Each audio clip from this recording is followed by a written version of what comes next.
بسم اللہ الرحمن الرحیم الحمد للہ رب العالمین والصلاة والسلام علی اشرف الانبیاء والمرسلین اعوذ باللہ من الشیطان الرجیم بسم اللہ الرحمن الرحیم وما علی الذین یتقون من حسابهم من شیء، اور ان لوگوں کے ذمے جو بچتے ہیں ان کے حساب میں سے کوئی چیز نہیں، ولیکن ذکرہ، اور لیکن یاد دہانی ہے، لعلہم یتقون، تاکہ وہ بچ جائیں۔ یعنی یہاں پر ان لوگوں کا تذکرہ ہو رہا ہے کہ جو لوگ یعنی میرا کوئی دوست یا کوئی میرا عزیز رشتہ دار جو خود بھٹک رہا ہے، یعنی غلط راستے پہ رہا ہے، تو میں سمجھتا ہوں کہ میرا فرض بنتا ہے کہ اس کو سیدھے راستے کے اوپر لے کر آنا۔ واقعتاً فرض تو بنتا ہے، لیکن فرض میرا تب بنے گا جب جس وہ برائی کا ارتکاب کر رہا ہے مجھے اس سے روکنے کے اس کے پاس دلائل موجود ہوں۔ یعنی اگر کوئی انسان غلط کام کر رہا ہے اور مجھے اس غلط کام کے بارے میں پتہ ہی نہیں ہے کہ اس کو میں کس انداز سے روکوں گا، کون سی دلیل دوں گا، تو اندیشہ اس بات کا کہ میں اس کو روکنے جاؤں گا وہ مجھے اپنی طرف مائل کر کے قائل کر کے مجھے اپنے ساتھ کا بنا لے گا۔ اس کی مثال ہم دنیا سے سمجھ لیں، میرا کوئی دوست اگر پانی میں ڈوب رہا ہے، مجھے اگر تیرنا ہی نہیں آتا، میں اس کو بچانے کے لیے پانی میں خود چھلانگ لگاؤں گا، بجائے یہ کہ میں اس کو بچاؤں گا میں خود بھی ڈوب جاؤں گا۔ تو یہی دین کا معاملہ ہے کہ اگر میں کسی کو کسی بارے میں روکتا ہوں اور مجھے اس کے بارے میں پتہ ہی نہیں ہے کہ روکنا کس انداز سے ہے، میں اس کو روکنے جاؤں گا، اندیشہ ہے کہ میں خود اس گمراہی میں اس کا شکار ہو جاؤں گا۔ اس کی مثال ہم دنیا سے لے سکتے ہیں۔ آج کل بہت سے ایسے نام نہاد اسکالر ہیں جو دین کے نام پہ بات کرتے ہیں، اور اگر ہم ان کو سنیں گے نا، وہ ایسی بات کریں گے، ایسی وہ عقلی دلیل دیں گے ہمیں، ہم ان کو سنیں گے تو ہم ان کی بات مان لیں گے۔ وہ نماز کے بارے بھی ہمیں قائل کر لیں گے کہ نماز پڑھنا کوئی بیوقوفوں والا کام ہے، اللہ نے اس کا حکم ہی نہیں دیا۔ اب وہ صحابہ اکرام کے بارے یا دیگر عبادات کے بارے وہ ایسے دلائل پیش کریں گے، اگر ہم سنیں گے نا، سننے کے بعد ہم یقین کر لیں گے یار یہ تو سچے لوگ ہیں، ہمارے پاس ہم ہی جھوٹے ہیں۔ تو اس لیے اس طرح کے جو اسکالر ہیں جن کے بارے میں پتہ ہو کہ وہ گمراہ ہیں، تو ان کو سننا ہی نہیں چاہیے۔ اگر آپ اس وقت سنیں کہ جب آپ کو مکمل دلائل ہیں کہ یہ باتیں کرتے ہیں، مجھے اس کے پاس اس کا دلیل بھی موجود ہے، تو پھر آپ اس کو سن لیں اس نیت سے کہ آپ کسی کی اصلاح کرنا چاہتے ہیں کہ یار یہ وہ بیان کرتے ہیں وہ غلط بیان کرتے ہیں۔ لیکن اگر آپ کے پاس دلیل نہیں ہے تو آپ اس کو سنیں نہ، بہتر یہ ہے تاکہ آپ نہ گمراہ ہو جائیں۔ مقصد یہی ہے کہ جو غلط کام ہے، جو بھی غلط کر رہا ہے، اگر تو آپ کے پاس طاقت نہیں ہے روکنے کی، پھر آپ اس کو نہ روکیں۔ آپ کبھی کبھار اس کو اس انداز سے نصیحت کر دیں کہ آپ اسے ڈیبیٹ نہ کر سکیں، صرف آپ اس کو بات پہنچا دیں تاکہ اور اس سے الگ ہو جائیں، کیونکہ اللہ رب العزت نے پھر بھی حکم دیا ہے کہ اگر طاقت ہے یا کوئی آسان انداز سے کوئی طریقہ آتا ہے اس کو نصیحت کر دو تاکہ وہ بچ جائے، وہ گمراہ نہ ہو جائے یا اس کو جہنم کا شکار نہ ہو جائے۔ اس لیے ہمیں بس آسان انداز سے نصیحت کرنے کا حکم ہے، لیکن اگر آپ کو لگتا ہے کہ میں اس کو نصیحت کروں گا وہ آگے سے مجھ سے ڈیبیٹ کرے گا اور میں مقابلہ نہیں کر سکوں گا، پھر بہتر یہی ہے کہ آپ اس کو نصیحت بھی نہ کریں، یا کسی اپنے کسی ایسے ساتھ دوست کو لے جائیں جس کا پتہ ہے کہ یہ ان کو نصیحت کر سکتا ہے، ان سے مقابلہ کر سکتا ہے، ڈیبیٹ کر سکتا ہے آسان انداز سے، وہ تاکہ وہ دلائل کی روشنی میں وہ ان سے بات کر سکے۔ اگر آپ کو دلیل نہیں آتی تو پھر آپ ایسے آدمیوں سے مقابلہ ہی نہ کریں۔ وَذَرِ الَّذِينَ اتَّخَذُوا دِينَهُمْ لَعِبًا وَلَهْوًا، اور ان لوگوں کو چھوڑ دیں جنہوں نے اپنے دین کو کھیل اور دل لگی بنا لیا، وَغَرَّتْهُمُ الْحَيَاةُ الدُّنْيَا، اور انہیں دنیا کی زندگی نے دھوکہ دیا، وَذَكِّرْ بِهِ، اور اس کے ساتھ نصیحت کر، أَن تُبْصَرَ نَفْسٌ بِمَا كَسَبَتْ، کہ کہیں کوئی جان اس کے بدلے ہلاکت میں نہ ڈال دی جائے جو اس نے کمایا۔ لَيْسَ لَهَا مِن دُونِ اللَّهِ وَلِيٌّ وَلَا شَفِيعٌ، اس کے لیے اللہ کے سوا نہ کوئی مددگار ہوگا نہ کوئی سفارش کرنے والا ہوگا۔ وَإِن تَعْدِلْ كُلَّ عَدْلٍ، اور اگر وہ فدیہ دے ہر فدیہ دینا، لا یؤخذ منہا، تو اس سے نہ لیا جائے گا۔ اولئک الذین ابسلوا بما کسبوا، یہی وہ لوگ ہیں جو ہلاکت کے سپرد کر دیے گئے اس کے بدلے جو انہوں نے کمایا۔ لہم شراب من حمیم وعذاب علیم بما کانوا یکفرون، ان کے لیے گرم پانی سے پینا ہے اور دردناک عذاب ہے اس وجہ سے کہ وہ کفر کیا کرتے تھے۔ یعنی اللہ رب العزت نے اس آیت میں 2 سے 3 گروہوں کا ذکر کیا کہ ان سے اپنے آپ کو روکنا ہے۔ ایک وہ گروہ کہ جو ہر وقت دین کے ساتھ دین کو کھیل تماشا بنا لیتا ہے، یعنی ایک تو ہے کہ غیر مسلم ہے اور وہ دین کا مذاق اڑا رہا ہے، ایک ہے کہ مسلمان ہو کر دین کو کھیل تماشا بنا رہا ہے کہ مسلمان ہو کر ایسی ایسی باتیں بیان کر رہا ہے کہ وہ اس کا دین سے کوئی تعلق نہیں ہے، یا ہر مجلس میں وہ دین کی بات کے ساتھ ایسے چٹکلے بیان کرنے لگ جائے یا ایسا مذاق کرنے لگ جائے کہ جو دین کے نام پہ مذاق کر رہا ہے. یعنی دین ایک نام ہے، مکمل رول آپ نے نظام حیات کا نام ہے کہ مکمل آپ نے زندگی کیسے گزارنی ہے، بچپن سے لے کے آخر بڑھاپے تک، صبح سے لے کے شام تک، ہر معاملہ دین کے مطابق آپ نے گزارنا ہے. لیکن وہ صرف جس کو دل لگی بنا لے کہ صرف تھوڑا انٹرٹینمنٹ ہے، تھوڑی سی کر لی ہے، تھوڑی سی بات کر لی دین کی، پھر بھول گئے، پھر تھوڑی دیر بعد بات کر لی، وہ صرف کھیل تماشا بنا رہا ہے کہ اس کے ذریعے مذاق بنا رہا ہے. اور ہم ان لوگوں کو دیکھیں پھر لگتا ہی ہے کہ یار یہ جو عذاب کی باتیں یہ صرف مولویوں کی بنائی ہوئی باتیں ہیں، اس کا حقیقت سے کوئی تعلق نہیں ہے. یعنی ایک آدمی جو دین کو کھیل تماشا بنا رہا ہے، نہ اس نے کبھی اللہ رب العزت کے قریب ہونے کی بات کرنی ہے، نہ اس نے کبھی عذاب سے ڈرانا ہے، نہ قبر سے ڈرانا ہے.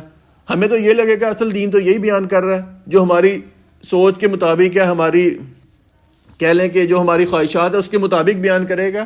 ہم تو یہی کہیں گے کہ یار اصل دین ہی یہ ہے. جو دوسرے مولوی بیان کرتے ہیں کہ عذاب بھی ہے، جہنم بھی ہے، قبر بھی ہے، ہم سمجھیں کہ وہ غلط ہے.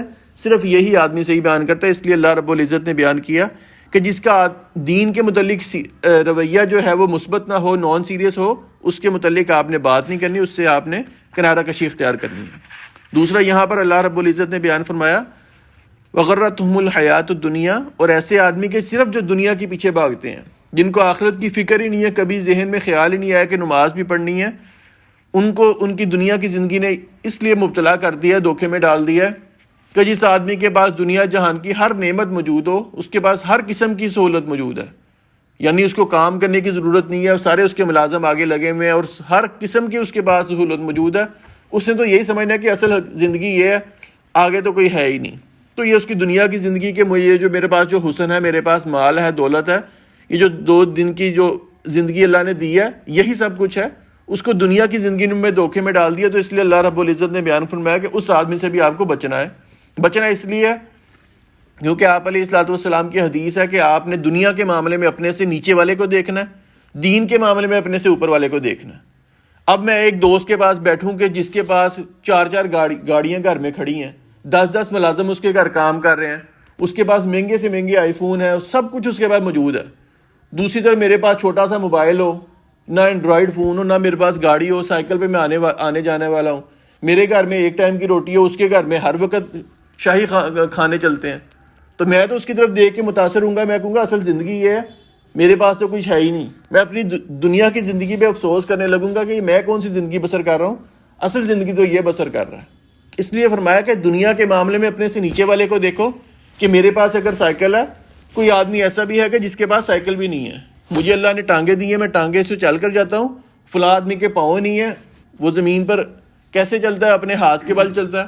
مجھے نیچے والے کو دیکھنا تاکہ جو میرے پاس نعمت ہے میں اس کا شکر ادا کروں.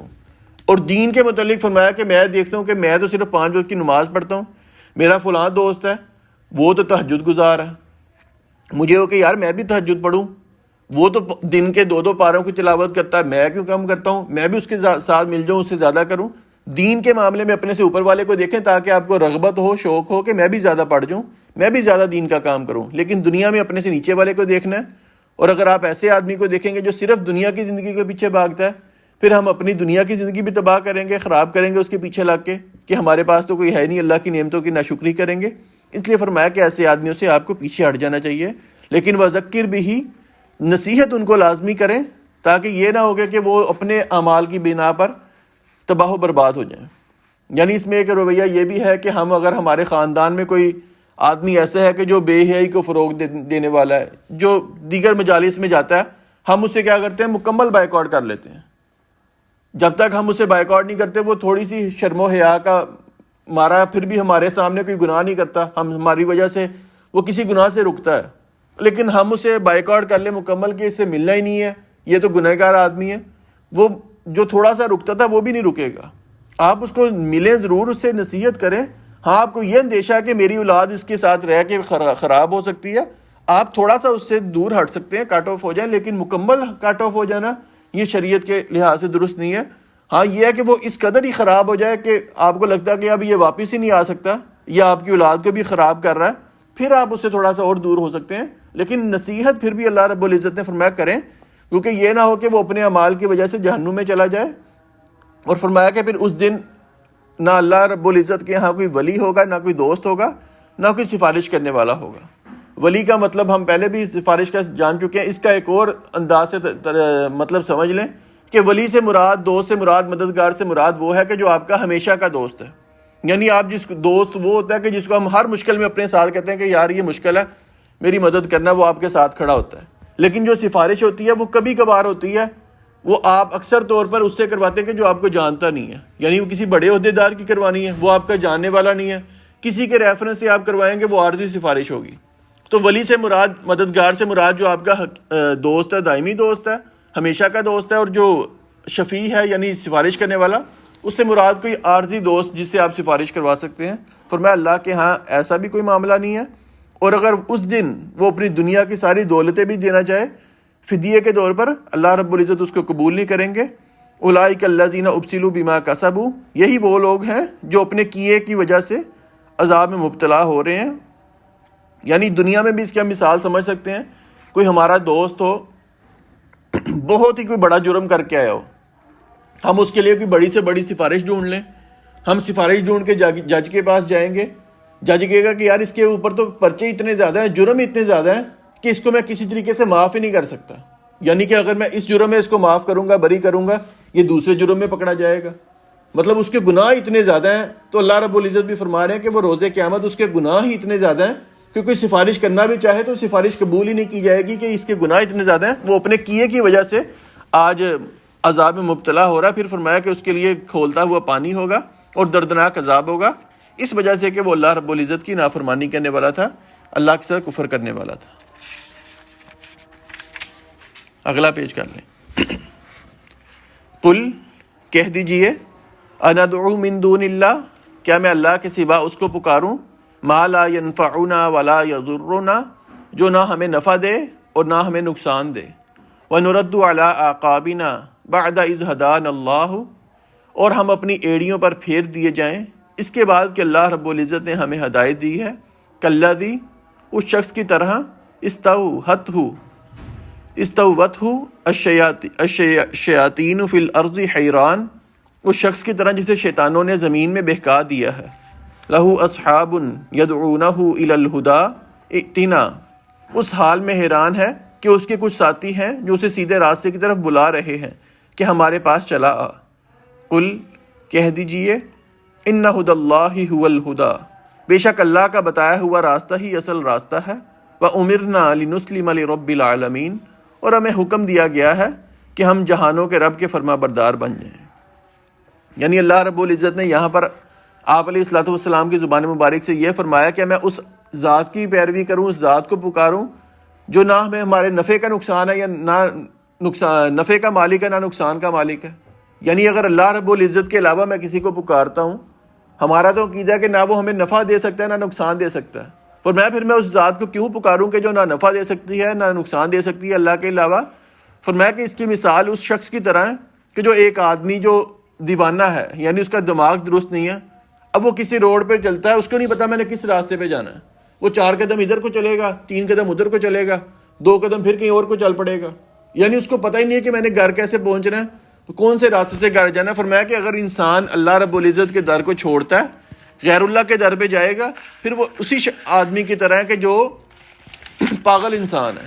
یعنی اگر انسان کا ذہنی توازن درست ہے، اس کو پتا ہے کہ میں نے گھر جانا ہے، میرا گرین ویو کالونی میں گھر ہے، اس نے ہر روڈ سے ہو کے جہاں سے اس کا راستہ تھا اس نے اپنے گھر پہنچ جانا ہے. یہ ہے کہ اگر اللہ رب العزت کو پکارنا ہے، انسان جہاں بھی ہے سیدھا اللہ کو پکارے گا، اللہ اس کی مدد کرے گا. اور دوسری مثال کہ اگر انسان پاگل ہے، اس نے گرین ویو کالونی میں آنا ہے، اس کو پتہ ہی نہیں کہاں سے آنا ہے. کبھی وہ جنگ روڈ پہ چلے گا، کبھی وہ جناح کالونی چلا جائے گا، کبھی ڈائیور روڈ پہ آ گیا، کبھی سرگودا روڈ پہ چلا گیا، اس کو پتہ نہیں میرے گھر کہاں جانا ہے. یہ مثال ہے کہ اللہ کے علاوہ کسی کو پکارنا ہے.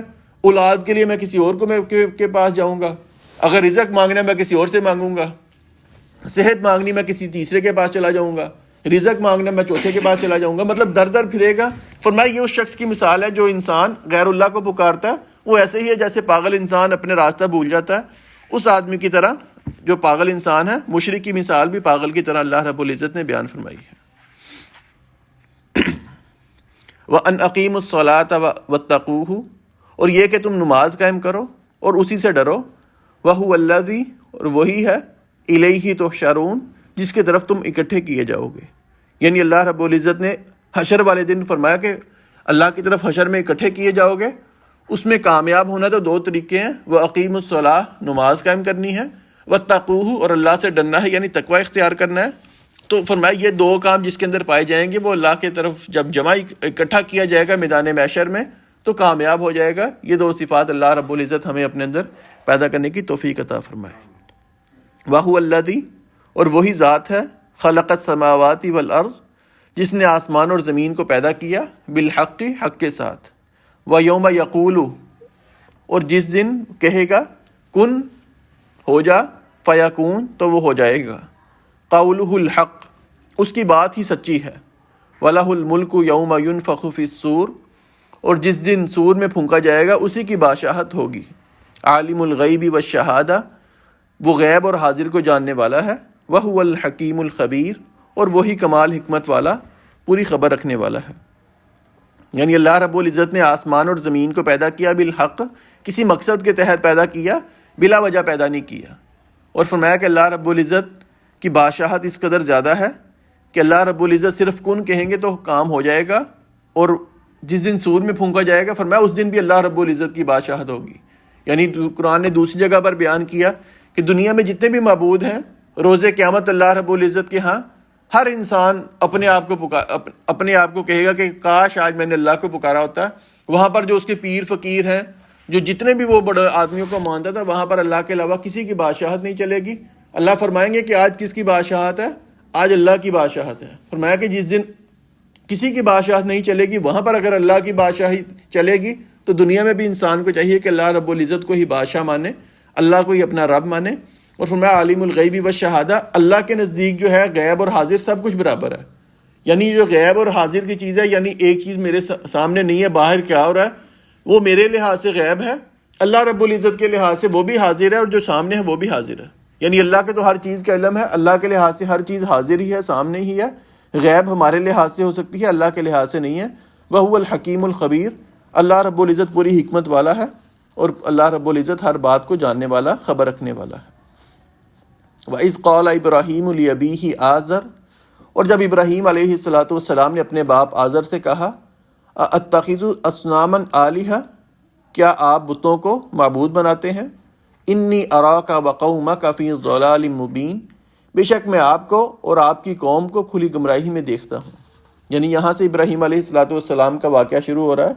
اللہ رب العزت نے فرمایا کہ ابراہیم علیہ السلام جس بستی میں پیدا ہوئے، ایک کتاب ہے، انگلش کی کتاب تھی، اس کے مطابق 50,000 بت وہاں پر موجود تھے جہاں پر ابراہیم علیہ السلام نے پرورش کی، اور دوسری کتاب کے لحاظ سے 5,000 بت موجود تھے جن کی وہ عبادت کرتے تھے۔ وہاں پر ابراہیم علیہ السلام کو اللہ نے فطرت توحید پر پیدا کیا، اور توحید پر پیدا کرنے کے بعد اپنے ہی باپ کو وہ پوچھتے ہیں کہ آپ ایسے لوگوں کی پوجا کرتے ہیں کہ جو نہ آپ کو نفع دے سکتے ہیں نہ نقصان دے سکتے ہیں۔ صرف آپ ہی نہیں، مجھے لگتا ہے کہ آپ کی پوری قوم ہی جو ہے وہ غلط راستے پر ہے، اور ضلال سے مراد، گمراہی سے مراد ایسا راستہ جو آپ کو راہ راست کی طرف نہیں لے کر جاتا بلکہ غلط راستے کی طرف لے جاتا ہے۔ منزل مقصود پہ نہ پہنچانے والا راستہ وہ ضلال ہوتا ہے، گمراہی ہوتا ہے۔ فرمایا کہ مجھے لگتا ہے کہ آپ کھلم کھلا گمراہی پر ہیں۔ توحید کی یعنی دعوت انہوں نے دی، اور ساتھ آگے جو اگلی آیات میں عقلی دلائل بھی پیش کیے کہ صرف انہوں نے قرآنی اس وقت کے لحاظ سے جو ان کی کتاب کوئی بھی نہیں تھی، ابراہیم علیہ السلام پر کتاب نازل نہیں ہوئی تھی، لیکن مطلب اس وقت تک، لیکن انہوں نے اس وقت عقلی دلائل پیش کیے، عقل سے سمجھانا چاہا کہ ہمارا جو معبود ہے وہ یہ بت نہیں ہے، بلکہ ان بتوں کے علاوہ کوئی اللہ رب العزت کی ذات ہے جو ہمارا معبود ہے۔ وہ آگے وہ عقلی دلائل پیش کرتے ہیں۔ وَكَذَلِكَ نُرِي إِبْرَاهِيمَ، اور اسی طرح ہم نے ابراہیم کو دکھائے ملکوت السماوات والارض، آسمانوں اور زمین کی عظیم سلطنت، وَلِيَكُونَ مِنَ الْمُوقِنِينَ، تاکہ وہ کامل یقین والوں میں سے ہو جائیں۔ یعنی اللہ رب العزت نے کئی مشاہدے ان کو دکھائے، کئی ایسی چیزیں دکھائی اللہ رب العزت نے آسمان کے متعلق، زمین کے متعلق، کہ ان کا یقین پختہ ہو جائے، کیونکہ انہوں نے کام اتنا بڑا کرنا تھا کہ پوری قوم کی مخالفت کرنی تھی، اکیلے نے توحید کا چرچا کرنا تھا، توحید کو بلند کرنا تھا۔ تو اللہ رب العزت نے ان کا یقین پختہ کرنے کے لیے، عقیدہ مضبوط کرنے کے لیے ایسی چیزیں دکھا دی ان کو جو ان کے لیے فائدہ مند تھی، اور عقیدہ توحید ان کا مزید پختہ ہو گیا۔ فلما جن علیہ اللیل رآ کوکبا، تو جب اس پر رات چھا گئی یعنی رات کا منظر ہوا، رآ کوکبا تو انہوں نے ایک ستارہ دیکھا، قال ھذا ربی کہنے لگے یہ میرا رب ہے، فلما افلا پھر جب وہ غروب ہو گیا، قال ابراہیم علیہ السلام نے کہا لا احب الآفلین میں غروب ہونے والوں کو سے محبت نہیں کرتا، یعنی یہاں سے وہ اپنا عقیدہ نہیں ظاہر کر رہے کہ میں کسی ستارے کی پوجا کرتا ہوں، بلکہ وہ سوالیہ طور پہ بیان کرتے ہیں کہ کیا آپ مجھے اس ستارے کی پوجا کرنے کو کہتے ہیں؟ یعنی ابراہیم علیہ السلام کو یہاں پر یقین تھا کہ میرا جو الہ ہے معبود ہے وہ یہ ستارہ نہیں ہے، بلکہ صرف وہ سوالیہ طور پر اپنی قوم سے مخاطب ہو کر کہتے ہیں کہ اگر تم کہتے ہو کہ ہمارا کوئی اور الہ ہے اللہ نہیں ہے تو کیا یہ ستارے کی تم پوجا کرتے ہو؟ کیا یہ میرا الہ ہے؟ جب انہوں نے ستارے کو سوالیہ طور پر پیش کیا، پھر جب رات یعنی صبح ہو گئی وہ ستارہ غروب ہو گیا، پھر ابراہیم علیہ السلام نے کہا کہ جو میرا خدا ہے وہ غروب نہیں ہونے والا، میں غروب ہونے والے کو پسند نہیں کرتا۔ اب یہاں پر اگر کوئی اعتراض کرے کہ اللہ رب العزت کون سا ہمارے سامنے ہے، یعنی اگر ستارہ اگر الہ ہو کر ہم سے غروب ہو سکتا ہے، چھپ سکتا ہے، تو اللہ رب العزت بھی چھپنے والے ہیں، اللہ تو ہم نے دیکھا ہی نہیں ہے۔ لیکن یہاں پر ابراہیم علیہ السلام نے کہا افلا، افلا کا مطلب ہوتا ہے، مطلب جو لفظ ہے اس کا ترجمہ یہ ہے جو ایسی چیز جو ظاہر ہونے کے بعد چھپنے والی ہے۔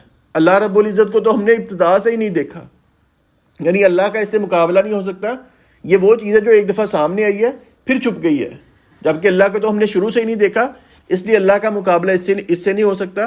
اس لیے ابراہیم علیہ السلام نے کہا کہ جس چیز کو میں نے دیکھ لیا اور وہ مجھ سے غروب ہو گئی ہے، غائب ہو گئی ہے، وہ میرا الہ نہیں ہو سکتی، میں اس سے محبت نہیں کرتا۔ پھر اس کے بعد اللہ رب العزت نے فرمایا فلما رأى القمر، پھر جب اس نے چاند کو چمکتا ہوا دیکھا، بازغاً چمکتا ہوا، قال ھذا ربی کہا شاید پھر یہ میرا رب ہو سکتا ہے۔ فلما افلا پھر جب وہ بھی غروب ہو گیا، قال لئن لم یہدنی ربی لأکونن من القوم الضالین، ابراہیم علیہ السلام نے دیکھا کہ چاند بھی غروب ہو گیا، سامنے سے ختم ہو گیا، کہا اگر میرے رب نے ہدایت نہ دی تو بلا شبہ میں ضرور گمراہ لوگوں میں سے ہو جاؤں گا۔ وعلیکم السلام۔ یعنی ابراہیم علیہ السلام نے وہاں پر جب چاند بھی غروب ہو گیا پھر یہی بات کہی کہ میرا جو الہ ہے وہ غروب نہیں ہو سکتا، اگر مجھے اللہ رب العزت نے ہدایت نہ دی تو میں تو گمراہ ہو جاؤں گا، یعنی میں سیدھے راستے سے بھٹک جاؤں گا۔ پھر اللہ رب العزت نے آگے بیان فرمایا فلما رأى الشمس بازغة، پھر جب انہوں نے سورج کو چمکتا ہوا دیکھا، قال ھذا ربی، انہوں نے کہا یہ میرا رب ہو سکتا ہے، ھذا اکبر کیونکہ یہ سب سے بڑا ہے، یعنی ستارہ چھوٹا سا، اس سے بڑا چاند تھا، اس سے بڑا سورج تھا، کہا یہ سب سے بڑا ہے، یہ میرا رب ہو سکتا ہے۔ فلما افلت پھر جب سورج بھی غروب ہو گیا، قال یا قومی کہا میری قوم، انی بریء مما تشرکون بے شک میں بری ہوں اس چیز سے جو تم شرک کرتے ہو، یعنی اپنی قوم کو سمجھانے لگے کہ جو تم عمل کر رہے ہو یہ عمل تمہارا درست نہیں ہے، یہ مجھے پتہ ہے کہ یہ کام تمہارا درست نہیں ہے، اس لیے میں ان چیزوں سے بری ہوں، جن چیزوں کو تم نے الہ بنا لیا میں اس کو الہ نہیں مانتا۔ انی پھر آگے اپنا عقیدہ بیان کیا، انی وجہت وجہی للذی فطر السماوات والارض، بے شک میں نے اپنا چہرہ اس کی طرف متوجہ کر لیا جس نے آسمانوں اور زمین کو پیدا کیا ہے، حنیفہ ایک اللہ کی طرف ہو کر یعنی یکسو ہو کر، وما انا من المشرکین اور میں مشرکوں میں سے نہیں ہوں۔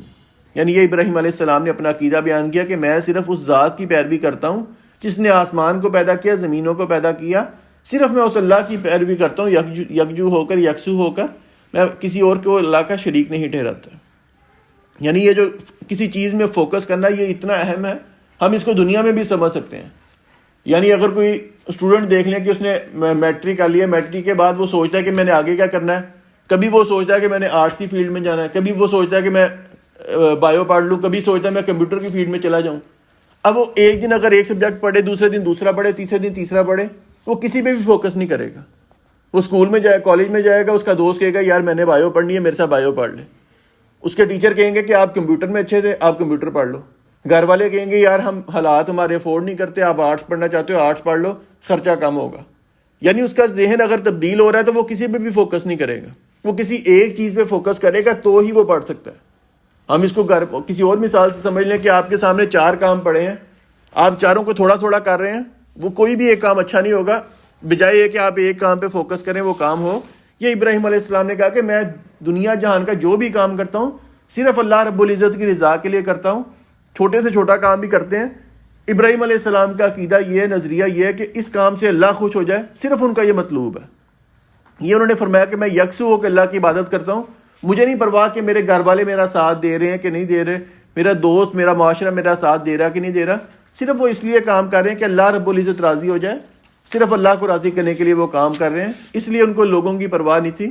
آج ہمیں یہی وجہ ہے کہ ہم دین کی بات بھی کریں تو ہم لوگوں کا خیال رکھتے ہیں کہ لوگ کیا کہیں گے، ان کی مزاج کے مطابق بات کرتے ہیں، اس لیے ہم پیچھے ہٹ جاتے ہیں۔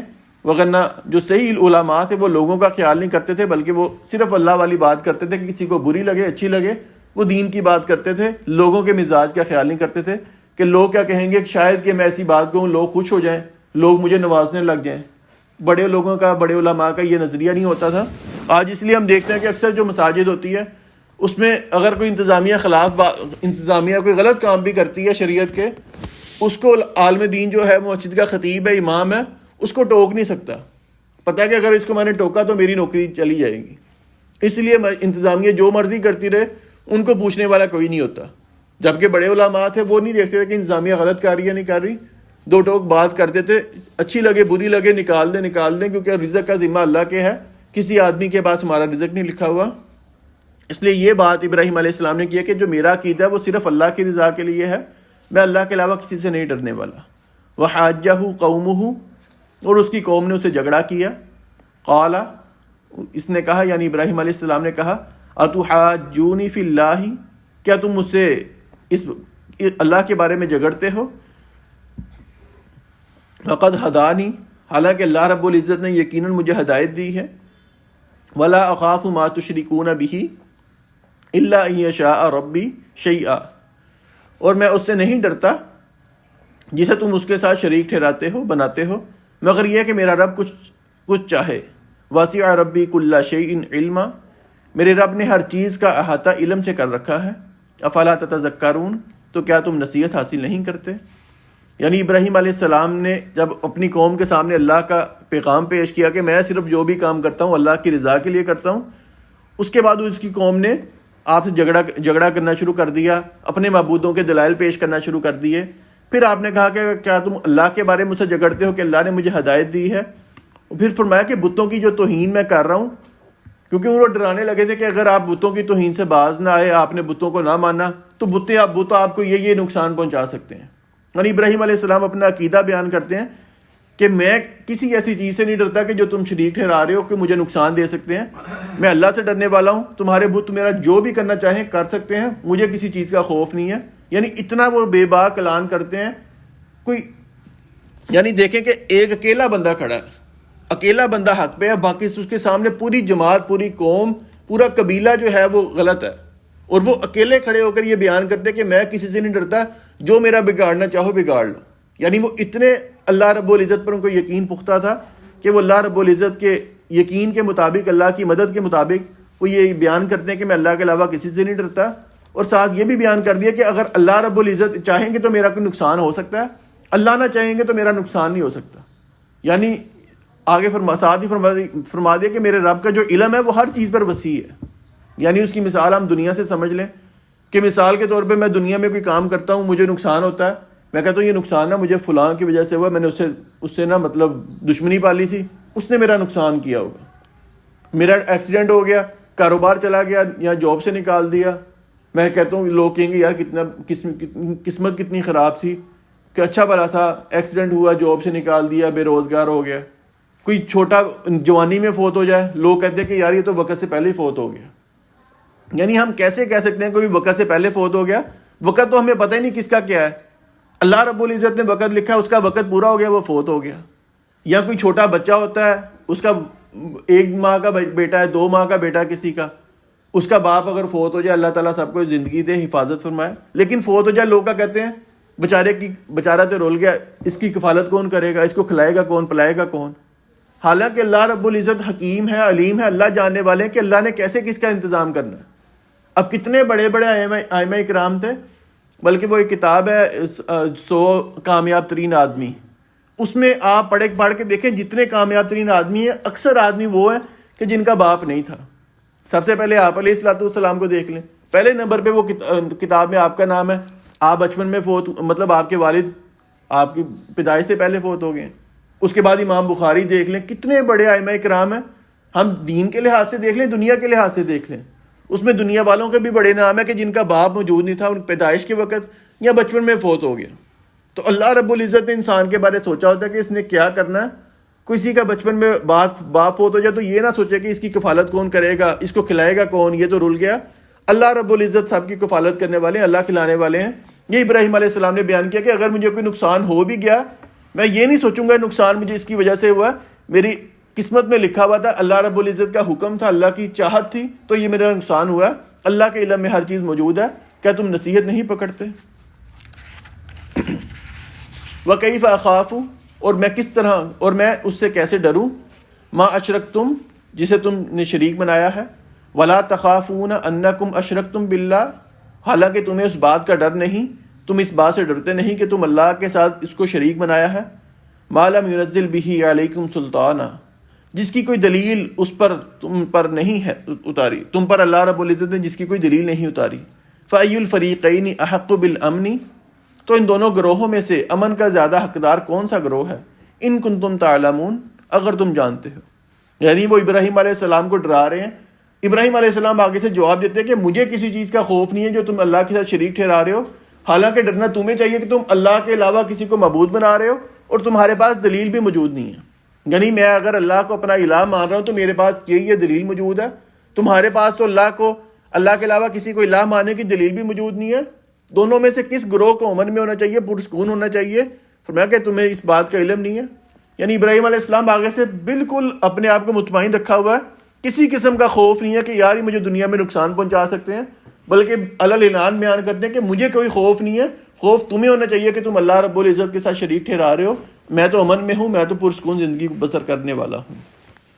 الذین آمنوا، وہ لوگ جو ایمان لائے، ولم یلبسوا ایمانہم بظلم، اور انہوں نے اپنے ایمان کو بڑے ظلم کے ساتھ نہیں ملایا، اولئک لہم الامن، یہی وہ لوگ ہیں جن کے لیے امن ہے، وہم مہتدون، اور وہ ہدایت پانے والے ہیں۔ یعنی جب یہ آیت نازل ہوئی کہ اللہ رب العزت نے فرمایا کہ وہی لوگ امن والے ہیں کہ جنہوں نے اپنے ساتھ ظلم نہیں کیا، ظلم کو ملایا نہیں ہے، اپنے اعمال میں ظلم کی آمیزش نہیں ہوئی، فرمایا یہی ہدایت یافتہ لوگ ہیں۔ تو صحابہ کرام آپ علیہ الصلوۃ والسلام کے پاس آئے، کہا اللہ کے رسول ہم میں سے کون آدمی ہے کہ جس نے اپنی جان کے اوپر ظلم نہ کیا ہو؟ یعنی ظلم سے مراد عام ظلم لیا کہ ظلم یہ ہے کہ میں نے اپنے بھائی کا حق مارا، ظلم یہ ہے کہ میں نے کوئی عبادت میں کمی کی ہے، وہ بھی ظلم ہے، کسی چھوٹے پر نقصان، کوئی ہلکا سا بھی نقصان، کسی کو تھپڑ بھی مارا بلا وجہ تو وہ ظلم ہے۔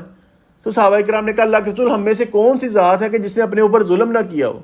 گنہگار ہیں، سارے انسان ہی گنہگار ہیں، تو ہمارا تو پھر اللہ رب العزت نے فرمایا ظلم نہیں کیا، پھر ہم ہدایت والے ہیں۔ ہم اپنے آپ کو بھی دیکھ لیں کہ ہم کیسے کہہ سکتے ہیں کہ ہماری ساری عبادات قبول ہیں، ساری کی ساری عبادات ہی ہماری 100% اللہ نے قبول کی ہیں؟ مطلب ہمیں یقین تو نہیں ہے، ہم یقین کامل رکھ سکتے ہیں، حسن ظن ہے اللہ سے کہ جو ہم ٹوٹی موٹی عبادات کرتے ہیں اللہ قبول فرمائے، ہم اللہ سے یہی دعا کرتے ہیں کہ جو اللہ ہماری عبادت ہے قبول فرمائے، لیکن ہم یقین کے ساتھ تو نہیں کہہ سکتے کہ میں نے آج تک جتنی نمازیں پڑھی ہیں وہ ساری کی ساری میں نے 100% خشوع و خضوع کے ساتھ پڑھی ہیں، میری طہارت کمپلیٹ تھی، میرا سب کچھ صحیح تھا، اللہ نے ساری قبول کی ہیں، یقین کے ساتھ تو نہیں کہہ سکتے۔ اس کی میں مثال دیتا ہوں، آج کی بات ہے، میرے بڑے قریبی ہیں، وہ بات کرنے لگے کہ میں نے غسل کا طریقہ جی سنا ہوا تھا کہ بس غسل جب کرنا ہے آپ نے شرمگاہ پہ بھی ویسی جب مطلب صابن وغیرہ لگا کے صاف کر لیا، لیکن کہتے ہیں مجھے یہ میں نے کسی قاری صاحب کا بیان سنا کہ آپ نے اگر غسل جنابت کرنا ہے تو آپ نے اگر وضو کرنے کے بعد، یعنی پہلے آپ نے جیسے غسل جنابت کا طریقہ کہ آپ نے پہلے شرمگاہ کو صاف کر لیا، اس کے بعد آپ نے وضو کرنا ہے، پھر سارے جسم پہ پانی بہانا ہے اور اپنی شرمگاہ کو ہاتھ نہیں لگانا۔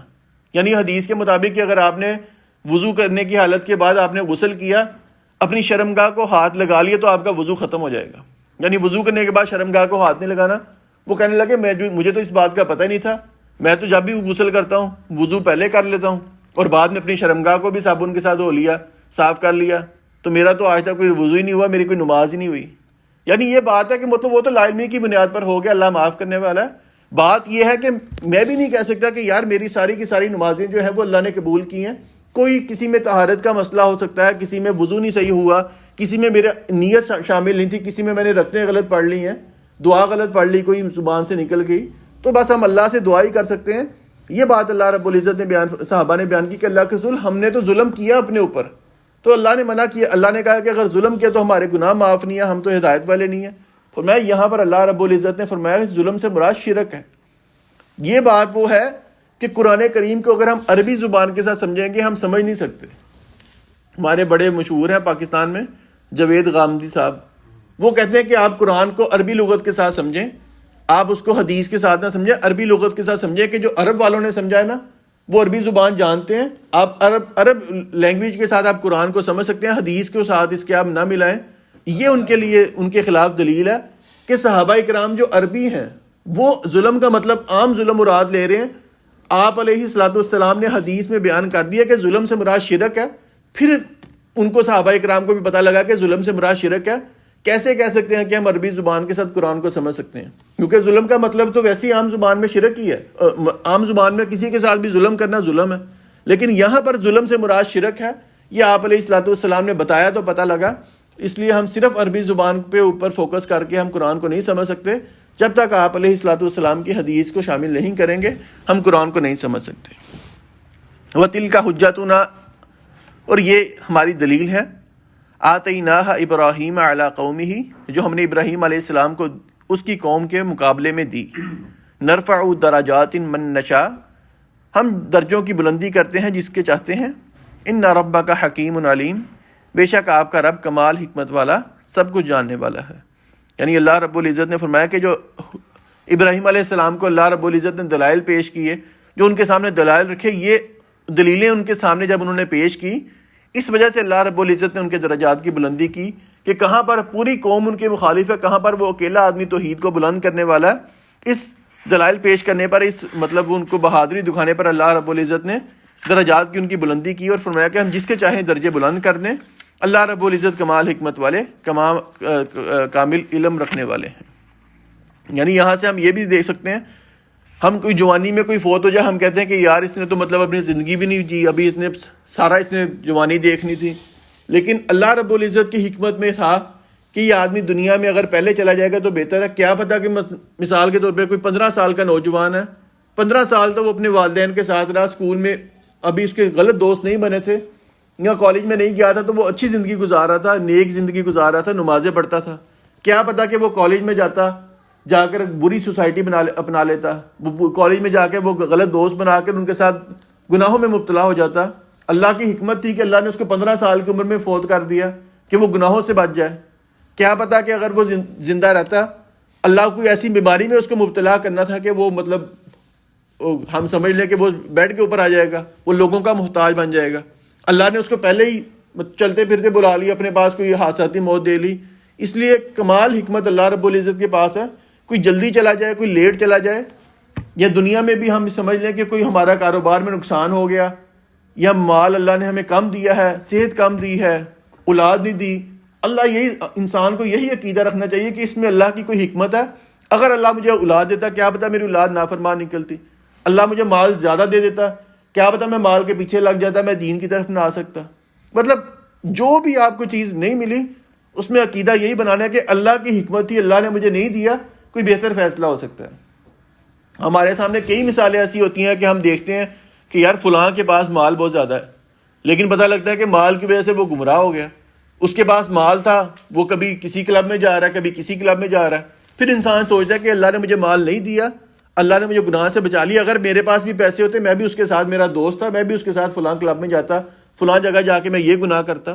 تو اللہ رب العزت کی حکمت ہر وقت اپنے ذہن میں رکھیں. کوئی چیز نہیں ملی, یہی سوچیں کہ اللہ کی حکمت ہے, اللہ نے مجھے نہیں دی. اللہ جاننے والا ہے کہ اگر وہ چیز میرے لیے بہتر ہوتی تو اللہ رب العزت مجھے ضرور عطا کرنے والے تھے. وَوَهَبْنَا لَهُ إِسْحَاقَ وَيَعْقُوبَ, اور ہم نے اسحاق اور یعقوب عطا کیے. کُلًّا ہدینا, ان سب کو ہم نے ہدایت دی. وَنُوحًا, اور اس وَنُوحًا ہدینا من قبل ومن ذُرِّيَّتِهِ داود وسلیمان, اور اس سے پہلے نوح علیہ السلام کو ہدایت دی, اس کی اولاد میں سے داود علیہ السلام کو پیدا کیا, سلیمان علیہ السلام کو پیدا کیا. وَأَيُّوبَ وَيُوسُفَ وَمُوسَى وَهَارُونَ, اور ایوب علیہ السلام, یوسف علیہ السلام, موسیٰ علیہ السلام اور ہارون علیہ السلام. وَكَذَلِكَ نَجْزِي الْمُحْسِنِينَ, اور اسی طرح ہم نیکی کرنے والوں کو جزا دیتے ہیں. یعنی اللہ رب العزت نے بیان کیا ابراہیم علیہ السلام کو ہم نے اولاد عطا کی اسحاق علیہ السلام کی صورت میں, اسحاق کا آگے بیٹا تھا یعقوب علیہ السلام، یعنی ابراہیم علیہ السلام کا پوتا یعقوب علیہ السلام، یعنی وہ بیٹے کا بیٹا، آگے جو نسل چلتی ہے وہ باپ ایک قسم کا جو دادا ہوتا ہے وہ دادے کا تو بیٹا ہی لگتا ہے، وہ جو پوتا بھی ہے. اس لیے اللہ رب العزت نے ابراہیم علیہ السلام کو بیان کیا کہ میں نے ان کو بیٹا اسحاق دیا، اس کا آگے جو بیٹا یعقوب ہے وہ بھی ایک قسم کا ابراہیم علیہ السلام کا بیٹا ہی ہے. آگے فرمایا کہ نوح علیہ السلام جو ہیں وہ ابراہیم علیہ السلام کے بڑے ہیں، لیکن اللہ رب العزت نے ترتیب کا فرق بیان کیا. پھر آگے فرمایا کہ ان کی اولاد میں سے اللہ نے داود کو پیدا کیا، سلیمان کو، ایوب کی، سارے انبیاء کو پیدا کیا، اور آخر میں فرما دیا کہ ہم احسان کرنے والوں کو ایسے ہی بدلہ دیتے ہیں. یعنی کہاں پر ابراہیم علیہ السلام اکیلے کھڑے تھے، ان کے باپ نے ساتھ نہیں دیا، باپ نے گھر سے نکال دیا، قوم نے ساتھ نہیں دیا، قوم نے علاقے سے نکال دیا، در بدر ہو کے آگے. تو کہاں پر انسان سوچتا ہے کہ دین کا کام کر رہے ہیں. اب کئی لوگ ایسے ہوتے ہیں کہ دین کا کام کرتے ہیں لیکن وہ ایسی جگہ پر کام کرتے ہیں جب 50 سال گزار لیں کوئی ان کی بات نہیں مانتا، کوئی ان کے قریب نہیں آتا. انسان سوچتا ہے کہ میں ناکام ہو گیا ہوں. یہ انسان کو سوچ نہیں آنی چاہیے. اب جیسے آپ علیہ الصلوۃ والسلام نے فرمایا کہ روز قیامت ایسے ایسے نبی بھی ہوں گے کہ جن کے ساتھ صرف ایک امتی ہے. اب یہ تو نہیں ہم کہہ سکتے کہ وہ نبی ناکام ہو گیا. پوری زندگی انہوں نے گزار دی، صرف ایک آدمی نے ایمان قبول کیا. انہوں نے اپنی کوشش جاری رکھی، نیت خالص رکھی. ایک آدمی ایمان قبول کرے گا وہ نبی کے لیے کافی ہے. نبی کی نہیں بھی کوئی بات مانتا تو نبی کے اوپر تو کوئی اعتراض نہیں ہے. ایسے ہی آپ نوح علیہ السلام نے 950 سال حکومت کی ہے، 950 سال لوگوں کو تبلیغ کی ہے، کچھ 70-72 آدمی انہوں نے اسلام قبول کیا، باقی انہوں نے نہیں مانا. تو یہ اللہ رب العزت نے بیان کیا کہاں پر ابراہیم علیہ السلام اکیلے کھڑے تھے، قوم نے گھر سے نکال دیا، باپ نے نکال دیا، علاقے سے دربدر ہو گئے. انسان کے ذہن میں خیال آتا ہے کہ یار میں تو اکیلا رہ گیا، لیکن اللہ رب العزت نے اولاد میں سے سارے نبی پیدا کر دیے. یہ ان کو بدلہ دیا کہ کہاں پر وہ اکیلے کھڑے ہو کے بہادری سے توحید بیان کرتے ہیں، کہاں اللہ نے ساری اولاد میں سے نبی پیدا کر کے ان کو صلہ یہ دیا. فرمایا کہ احسان کرنے والوں کو ہم بدلہ ایسے دیتے ہیں. اور یہ اللہ رب العزت نے یہاں پر بیان کیا نجزی المحسنین، ہر احسان کرنے والوں کو ایسے بدلہ ملتا ہے. یعنی یہ نہیں کہ صرف ابراہیم علیہ السلام کے ساتھ خاص ہے، آج بھی کوئی اللہ کے دین کے لیے نکلے گا، چاہے دنیا والے اس کی بات مانے نہ مانے، اگر وہ اپنی نیت کو خالص کر کے نکلے، اس کی نیت بھی خالص ہے، وہ صحیح دین کا کام کر رہا ہے، لوگ اس کی بات مانے نہ مانے، اللہ رب العزت کسی نہ کسی صورت میں اس کو بدلہ دینے والے ہیں. جیسے ابراہیم علیہ السلام کو بدلہ دیا، ممکن ہے کہ اللہ سب کو ایسے بدلہ دے، کسی بھی صورت میں دے سکتا ہے، لیکن شرط یہی ہے کہ انسان ابراہیم علیہ السلام جیسا ایمان لے کر آئے، اس جیسا کام کرے، کسی معاشرے والے کی، کسی گھر والے کی فکر نہ کرے. جیسے ابراہیم علیہ السلام نے اپنی اولاد کو وہاں سے نکال کر مکہ میں رہے، جو بات بھی نہیں تھا اس وقت، کیونکہ معاشرہ ایسا تھا، علاقہ ایسا تھا کہ سارے شرک میں مبتلا تھے کہ خیال ہے میرے بیٹے بھی شرک میں مبتلا نہ ہو جائیں. اللہ نے حکم دے دیا کہ علاقے کو چھوڑ کر جنگل میں چلے جاؤ، مکہ میں جا کے رہنے لگ جاؤ، تاکہ آپ کی اولاد کا عقیدہ نہ خراب ہو جائے. وہی اولاد اللہ رب العزت نے نبی کی صورت میں پیدا کر دی کہ انبیاء ان کی اولاد سے جاری کر دیے. احسان کرنے والوں کو اللہ رب العزت ایسا ہی بدلہ عطا کرتے ہیں. وزکریا ویحییٰ وعیسیٰ والیاس کل من الصالحین. اور آگے بھی پیدا فرمایا کہ زکریا علیہ السلام، یحییٰ، عیسیٰ، الیاس علیہ السلام، یہ سب کو اللہ رب العزت نے فرمایا سارے جو ہیں نیک لوگوں میں سے تھے، اور سارے ان کی اولاد میں سے اللہ رب العزت نے پیدا کی ہے. نیک سے مراد، صالح سے مراد وہ ہے کہ جس کی نیت بھی خالص ہے، طریقہ بھی درست ہے، یعنی اندر سے بھی اچھا آدمی ہے، وہ باہر سے بھی اچھا آدمی ہے. اللہ رب العزت کے نزدیک وہ صالح آدمی ہے. اگر کسی کی نیت خالص ہے، اس کا عمل درست نہیں ہے، وہ بھی صالح نہیں ہے. عمل درست ہے، نیت خالص نہیں ہے، وہ بھی صالح نہیں ہو سکتا. اور اندر سے باہر سے ایک جیسا آدمی اللہ رب العزت کو پسند ہے، وہ صالح اللہ رب العزت نے بیان کیا. وَإِسْمَعِيلَ وَالْيَسَعَ وَيُونُسَ وَلُوطَ. اسماعیل علیہ السلام، یسع علیہ السلام، یونس اور لوط، وَكُلًّا فَضَّلْنَا عَلَى الْعَالَمِينَ. ان سب کو جہانوں پر اللہ رب العزت نے فضیلت دی. یہ سارے کے سارے ابراہیم علیہ السلام کی اولاد میں سے پیدا کی اللہ نے. یہ ان کو فضیلت اللہ رب العزت نے عطا کی، یہ ان کے احسان کا بدلہ اللہ نے دنیا میں عطا کیا. وَمِنْ آبَائِهِمْ وَذُرِّيَّاتِهِمْ. ان کے باپ یعنی باپ دادا یعنی نوح علیہ السلام، آگے ان کی اولاد، وَإِخْوَانِهِمْ ان کے بھائیوں میں سے، وَاجْتَبَيْنَاهُمْ وَهَدَيْنَاهُمْ إِلَىٰ صِرَاطٍ مُسْتَقِيمٍ. ہم نے انہیں چن بھی لیا اور سیدھے راستے کی طرف ہدایت دی. ذَلِكَ هُدَى اللَّهِ. یہ اللہ رب العزت کی ہدایت ہے. يَهْدِي بِهِ مَن يَشَاءُ مِنْ عِبَادِهِ. اس پر وہ اپنے بندوں میں سے جسے چاہتا ہے چلاتا ہے، یعنی سیدھے راستے پر چلاتا ہے. وَلَوْ أَشْرَكُوا. اور اگر یہ لوگ شریک بنا لیتے یعنی شرک کرتے، لَحَبِطَ عَنْهُمْ مَا كَانُوا يَعْمَلُونَ. تو یقیناً ان سے ضائع ہو جاتا جو وہ کچھ کیا کرتے تھے. یعنی اللہ رب العزت نے 18 انبیاء کا ذکر کیا نام لے کر، فرمایا کہ اگر 18 نبیوں میں سے بھی کوئی نبی یا 18 نبی اللہ کے ساتھ کسی کو شریک بنا لیتے، اللہ ان کے عمل بھی تباہ و برباد کر دیتا. یعنی شرک کی معافی کسی نبی کو، کسی لاڈلے کو بھی نہیں ہے. اور ہم دنیا میں دیکھتے ہیں کہ فلاں پیر کہتے ہیں جی آپ میرے در پہ سجدہ کر لو، میرے نظر و نیاز کرتے رہو، قیامت کے دن میں آپ کو بخشوا لوں گا. آپ اللہ رب العزت نے فرمایا کہ 18 جو نبی ہیں جن کو اللہ نے فضیلت دی ہے، وہ نبی بھی اگر شرک کر لیں، شرک کی معافی ان کو بھی نہیں، ان کے بھی اللہ رب العزت سارے کے سارے اعمال تباہ و برباد کر دے گا. یہی بات آپ علیہ الصلوۃ والسلام نے اپنی گھر والوں کو بیان فرمائی تھی. جیسے ہم عقیدہ بنا لیتے ہیں کہ روز قیامت اللہ رب العزت کے پیارے حبیب علیہ الصلوۃ والسلام نے ہمیں بس بخشوا لینا ہے، ہم نماز پڑھے نہ پڑھے، ہم ان پہ درود بھیجے نہ بھیجیں، ہم کوئی نیک عمل کریں نہ کریں، بس آپ علیہ الصلوۃ والسلام نے بخشوا لینا ہے ہمارے گناہ جتنے بھی ہوں. آپ علیہ الصلوۃ والسلام اللہ نے آیت نازل فرمائی وَأَنذِرْ عَشِيرَتَكَ الْأَقْرَبِينَ. قرآن کریم میں پتہ نہیں کون سی صورت کی آیت ہے کہ اپنے قریبی رشتہ داروں کو ڈرائیں. پھر آپ علیہ الصلوۃ والسلام نے اپنے چچا کو بلایا، اپنے پھوپھی کو بلایا، اپنی ازواج کو بلایا، اپنی بیٹی سیدہ فاطمہ کو بلایا، الگ الگ بھی بلایا اور اکٹھے بھی بلایا. سب کو یہی کہا کہ میں دنیا کا جو مجھ سے مال مانگنا ہے مانگ لو، میں آخرت میں تمہارے کسی کام نہیں آؤں گا. یعنی دنیا میں میرے پاس مطلب جائیداد ہے، پیسے ہیں، دنیا میں جو مانگ سکتے ہو مانگ لو، آخرت میں یہ سوچنا کہ میں آپ علیہ الصلوۃ والسلام کے خاندان سے ہوں، میں آپ کی بیٹی ہوں، میرا بھتیجا لگتا ہے، میں جو بھی رشتہ ہے، کہ یہ سوچ کے آخرت والے دن کام کرنا ہے کہ میرے گناہ زیادہ ہوں گے اور میں اس لیے بخشا جاؤں گا کہ میرا تعلق ہے آپ علیہ الصلوۃ والسلام سے خاندانی. فرمایا ایسا ممکن نہیں ہے، اللہ کے ہاں میں تمہاری مدد نہیں کر سکتا. دنیا میں جو مانگ سکتے ہو، جو میرے پاس اختیار ہے میں تمہیں دے سکتا ہوں، مال مانگ سکتے ہو، کوئی عہدہ مانگ سکتے ہو، میں دنیا میں دے سکتا ہوں. آخرت میں آپ علیہ الصلوۃ والسلام نے فرمایا میں کسی کے ایسے کام نہیں آ سکتا. یہ اللہ رب العزت نے بیان کیا کہ اگر 18 انبیاء بھی شرک کر لیں، ان کے لیے بھی کوئی معافی نہیں ہے، کوئی چور راستہ نہیں ہے، بلکہ ان کے بھی اعمال اللہ رب العزت تباہ و برباد فرمائیں گے. اولئک الذین آتیناہم الکتاب والحکمہ والنبوہ. یہی وہ لوگ ہیں جنہیں اللہ رب العزت نے یہ فرمایا ہم نے کتاب دی اور حکم دیا، یعنی فیصلہ کرنے کی صلاحیت دی اور نبوت عطا فرمائی. فَإِن يَكْفُرْ بِهَا هَؤُلَاءِ. اگر یہ لوگ ان باتوں کا انکار کریں، فَقَدْ وَكَّلْنَا بِهَا قَوْمًا لَيْسُوا بِهَا بِكَافِرِينَ. تو ہم نے ان کے لیے ایسے لوگ مقرر کیے ہیں جو کسی صورت میں ان کا انکار کرنے والے نہیں ہیں. یعنی اللہ رب العزت نے 18 انبیاء کا ذکر کیا کہ ان کو ہم نے کتاب بھی دی، فیصلہ کرنے کی صلاحیت دی، نبوت عطا فرمائی. پھر فرمایا کہ اگر یہ مکہ والے آپ کی بات کا انکار کرتے ہیں، یعنی یہ صورت مکی ہے، مکہ میں نازل ہوئی ہے کہ مکہ والوں نے آپ کی بات کو نہیں مانا. فرمایا کہ اگر مکہ والے آپ کی بات کا انکار کرتے ہیں، فقد وکلنا بہا قوما، ہم نے ایسے لوگ مقرر کیے ہوئے کہ جن کے پاس آپ نے ہجرت کر کے جانا ہے اور وہ آپ کی بات کا انکار نہیں کریں گے. یعنی اللہ رب العزت نے اس آیت میں ایک قسم کا اشارہ بیان فرمایا کہ آپ علیہ الصلوۃ والسلام کی مکہ والوں نے بات نہیں مانی، آپ نے ہجرت کر کے مدینہ میں جانا ہے. جو مدینہ والے آپ کی بات کا انکار نہیں کریں گے، آپ کی بات ٹھکرائیں گے نہیں. یعنی مدینہ والوں نے بلکہ مکہ میں آ کے انہوں نے آپ کو پیشکش کی تھی کہ آپ مدینہ میں آئیں، ہم آپ کی بات مانیں گے. پھر مدینہ میں جا کے انہوں نے استقبال کیا اور اسلام قبول کیا. فرمایا کہ اگر مکہ والے آپ کی بات نہیں مان رہے، آپ پریشان نہ ہوں، گھبرائیں نہیں، ایسی بھی گھبرانا نہیں ہے. تو فرمایا مدینہ میں جا کر آپ ایسی جگہ پہ جائیں گے جو لوگ آپ کی بات مانیں گے، وہ آپ کا انکار نہیں کرنے والے. آخری آیت ہے بس. اولئک الذین، یہی وہ لوگ ہیں، ہدی اللہ، جن کو اللہ رب العزت نے ہدایت دی. فبہداہم، ان کی ہدایت کے بدلے اقتدی، ان کی آپ پیروی کریں. قل، کہہ دیجئے، لا اسألکم علیہ اجرا، میں اس پر تم سے کسی اجرت کا سوال نہیں کرتا. ان ہوا الا ذکری للعالمین، یہ تمام جہانوں والوں کے لیے صرف نصیحت کے سوا کچھ نہیں.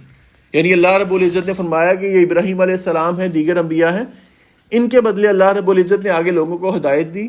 آپ بھی اسی کی ہدایت کی پیروی کریں، یعنی ابراہیم علیہ السلام کے نقش قدم پر چلیں، ابراہیم علیہ السلام کے طریقے کو فالو کریں.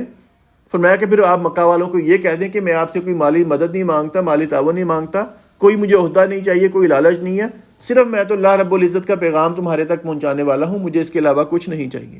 اس سے یہ بھی پتہ لگا کہ اگر کسی عالم دین کے بارے آپ کو یہ پتہ لگ جائے کہ یہ 100% بات درست کرتے ہیں، یعنی یہ نہیں کہ صرف آپ کا ایک گمان ہے، بلکہ آپ نے آزمایا ہو کہ کسی کو، مثال کے طور پہ میں اپنے کسی استاد سے پوچھتا ہوں کہ استاد جی فلاں حدیث کیا ہے، فلاں حدیث کیا ہے، فلاں مسئلے میں کیا بات صحیح ہے، وہ مجھے بیان کریں کہ فلاں کتاب کی یہ حدیث ہے، اور مجھے پتہ ہے کہ وہ جھوٹ نہیں بولتے، وہ جو کتاب میں بیان کریں واقعتاً کتاب میں موجود ہوگی، تو میں اس کی بات کو آنکھیں بند کر کے یقین کر سکتا ہوں.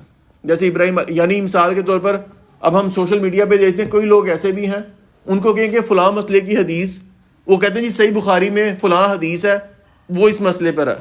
اب نہ کسی نے صحیح بخاری جا کے کھولنی ہے، نہ جا کے دیکھنا ہے وہ حدیث موجود بھی ہے یا نہیں ہے. نہیں بھی موجود ہوگی ہم نے لکھ دینا کہ جی صحیح بخاری کی حدیث ہے، فلاں نے کہا ہے. یہ بات نہیں ہے. آپ نے کسی کے بارے میں کسی سے پوچھا، کسی سے سنا، اس نے کہا کہ فلاں مسئلے میں یہ کتاب میں یہ حدیث موجود ہے، آپ نے 2-4 دفعہ دیکھا ہے، لیکن آپ کو پتا کہ یار اس کا لائف سٹائل سے پتہ لگتا ہے اس نے زندگی میں کبھی جھوٹ نہیں بولا، وہ بات بیان کرے کہ صحیح بخاری میں یہ حدیث ہے یا اس مسئلے میں آپ کا یہ فرمان ہے، یہ حدیث کی کتاب میں موجود ہے. آپ بے شک نہ بھی دیکھیں، آپ اس کی بات مان لیں تو انشاءاللہ یہ قابل قبول ہے، کیونکہ اللہ رب العزت نے بیان فرمایا کہ ہدایت ابراہیم علیہ السلام کے بدلے باقیوں کو ملی، اور فرمایا کہ آپ بھی اسی ہدایت کی پیروی کریں. آپ علیہ السلام کو اگر یہ حکم ہے تو ہمارے لیے بالعموم حکم ہے کہ اگر ہمیں پتہ ہو کہ فلاں جو عالم دین ہے وہ حق بات کرتا ہے، وہ سچ بات کرتا ہے، وہ قرآن کی کوئی آیت بھی پڑھے تو اس کا صحیح ترجمہ کرے گا یا اس کا صحیح مفہوم بیان کرے گا، آپ اس کی آنکھیں بند کر کے اس کے پہ یقین کر سکتے ہیں. لیکن شروع میں یہ یقین کر لینا کہ اگر آپ پہلی ملاقات ہے کسی سے اور وہ آپ کو بیان کرے کہ صحیح بخاری میں یا صحیح مسلم میں یہ حدیث موجود ہے، آپ آنکھیں بند کر کے یقین نہ کریں. کیا پتہ وہ آپ کے ساتھ 2 نمبری کر رہا ہے اور وہ اپنے آپ کو آپ کے سامنے لوہا منوا رہا ہو. اللہ تعالیٰ سے دعا ہے کہ اللہ تعالیٰ ہمیں عمل کی توفیق عطا فرمائے. وما قدر اللہ حق قدری، اور انہوں نے اللہ کی قدر نہیں کی جو اس کی قدر کا حق تھا. اذ قالوا، جب انہوں نے کہا، ما انزل اللہ علی بشر من شیء، اللہ رب العزت نے کسی بشر پر کوئی چیز نہیں اتاری. قل، کہہ دیجئے، من انزل الکتاب الذی جاء بہ موسیٰ، وہ کتاب کس نے اتاری جو موسیٰ علیہ السلام لے کر آئے. نورا و ہدی للناس، جو لوگوں کے لیے روشنی اور ہدایت تھی.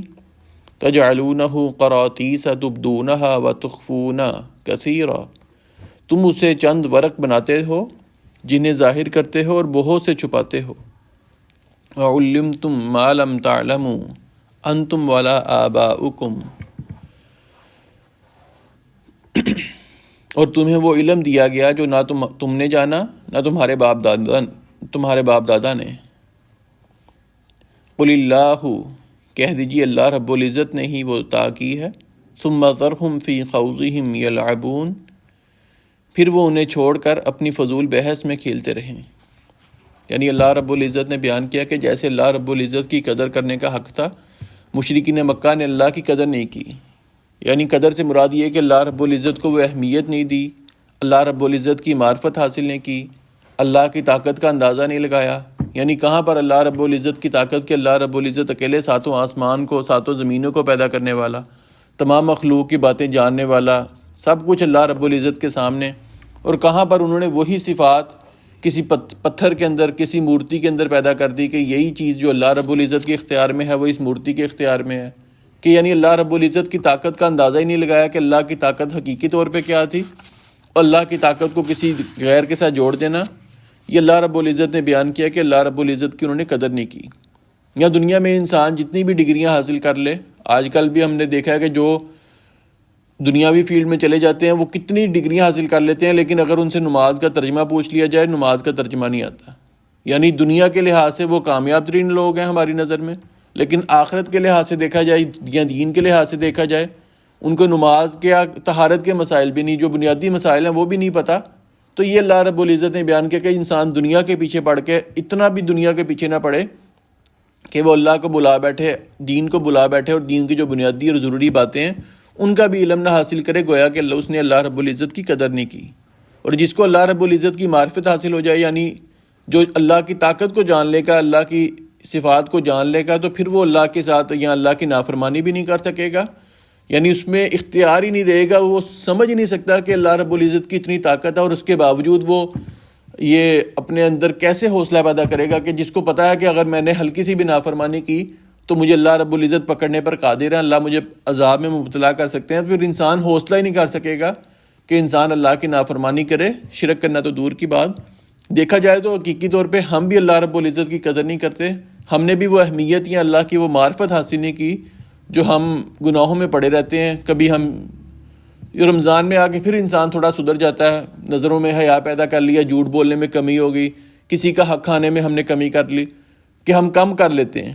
لیکن غیر رمضان میں ہمیں وہ اللہ کی معرفت، وہ اللہ کی اہمیت یاد نہیں رہتی، اللہ کی طاقت یاد نہیں رہتی کہ روز قیامت ہم نے ایک ایک پل کا حساب دینا ہے۔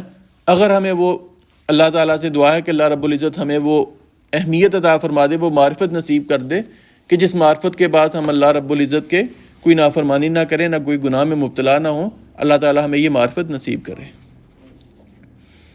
اللہ رب العزت نے فرمایا کہ انہوں نے اللہ رب العزت کی قدر اس انداز سے بھی نہیں کی کہ جو اللہ رب العزت نے جو سب سے بڑی نعمت اللہ رب العزت نے عطا فرمائی کہ آپ علیہ الصلوۃ والسلام پر قرآن نازل کر کے ہمارے اوپر احسان کیا کہ جو لوگ گمراہی میں مبتلا تھے، شرک میں مبتلا تھے، اللہ رب العزت نے ان کو سیدھے راستے کی نعمت عطا کی۔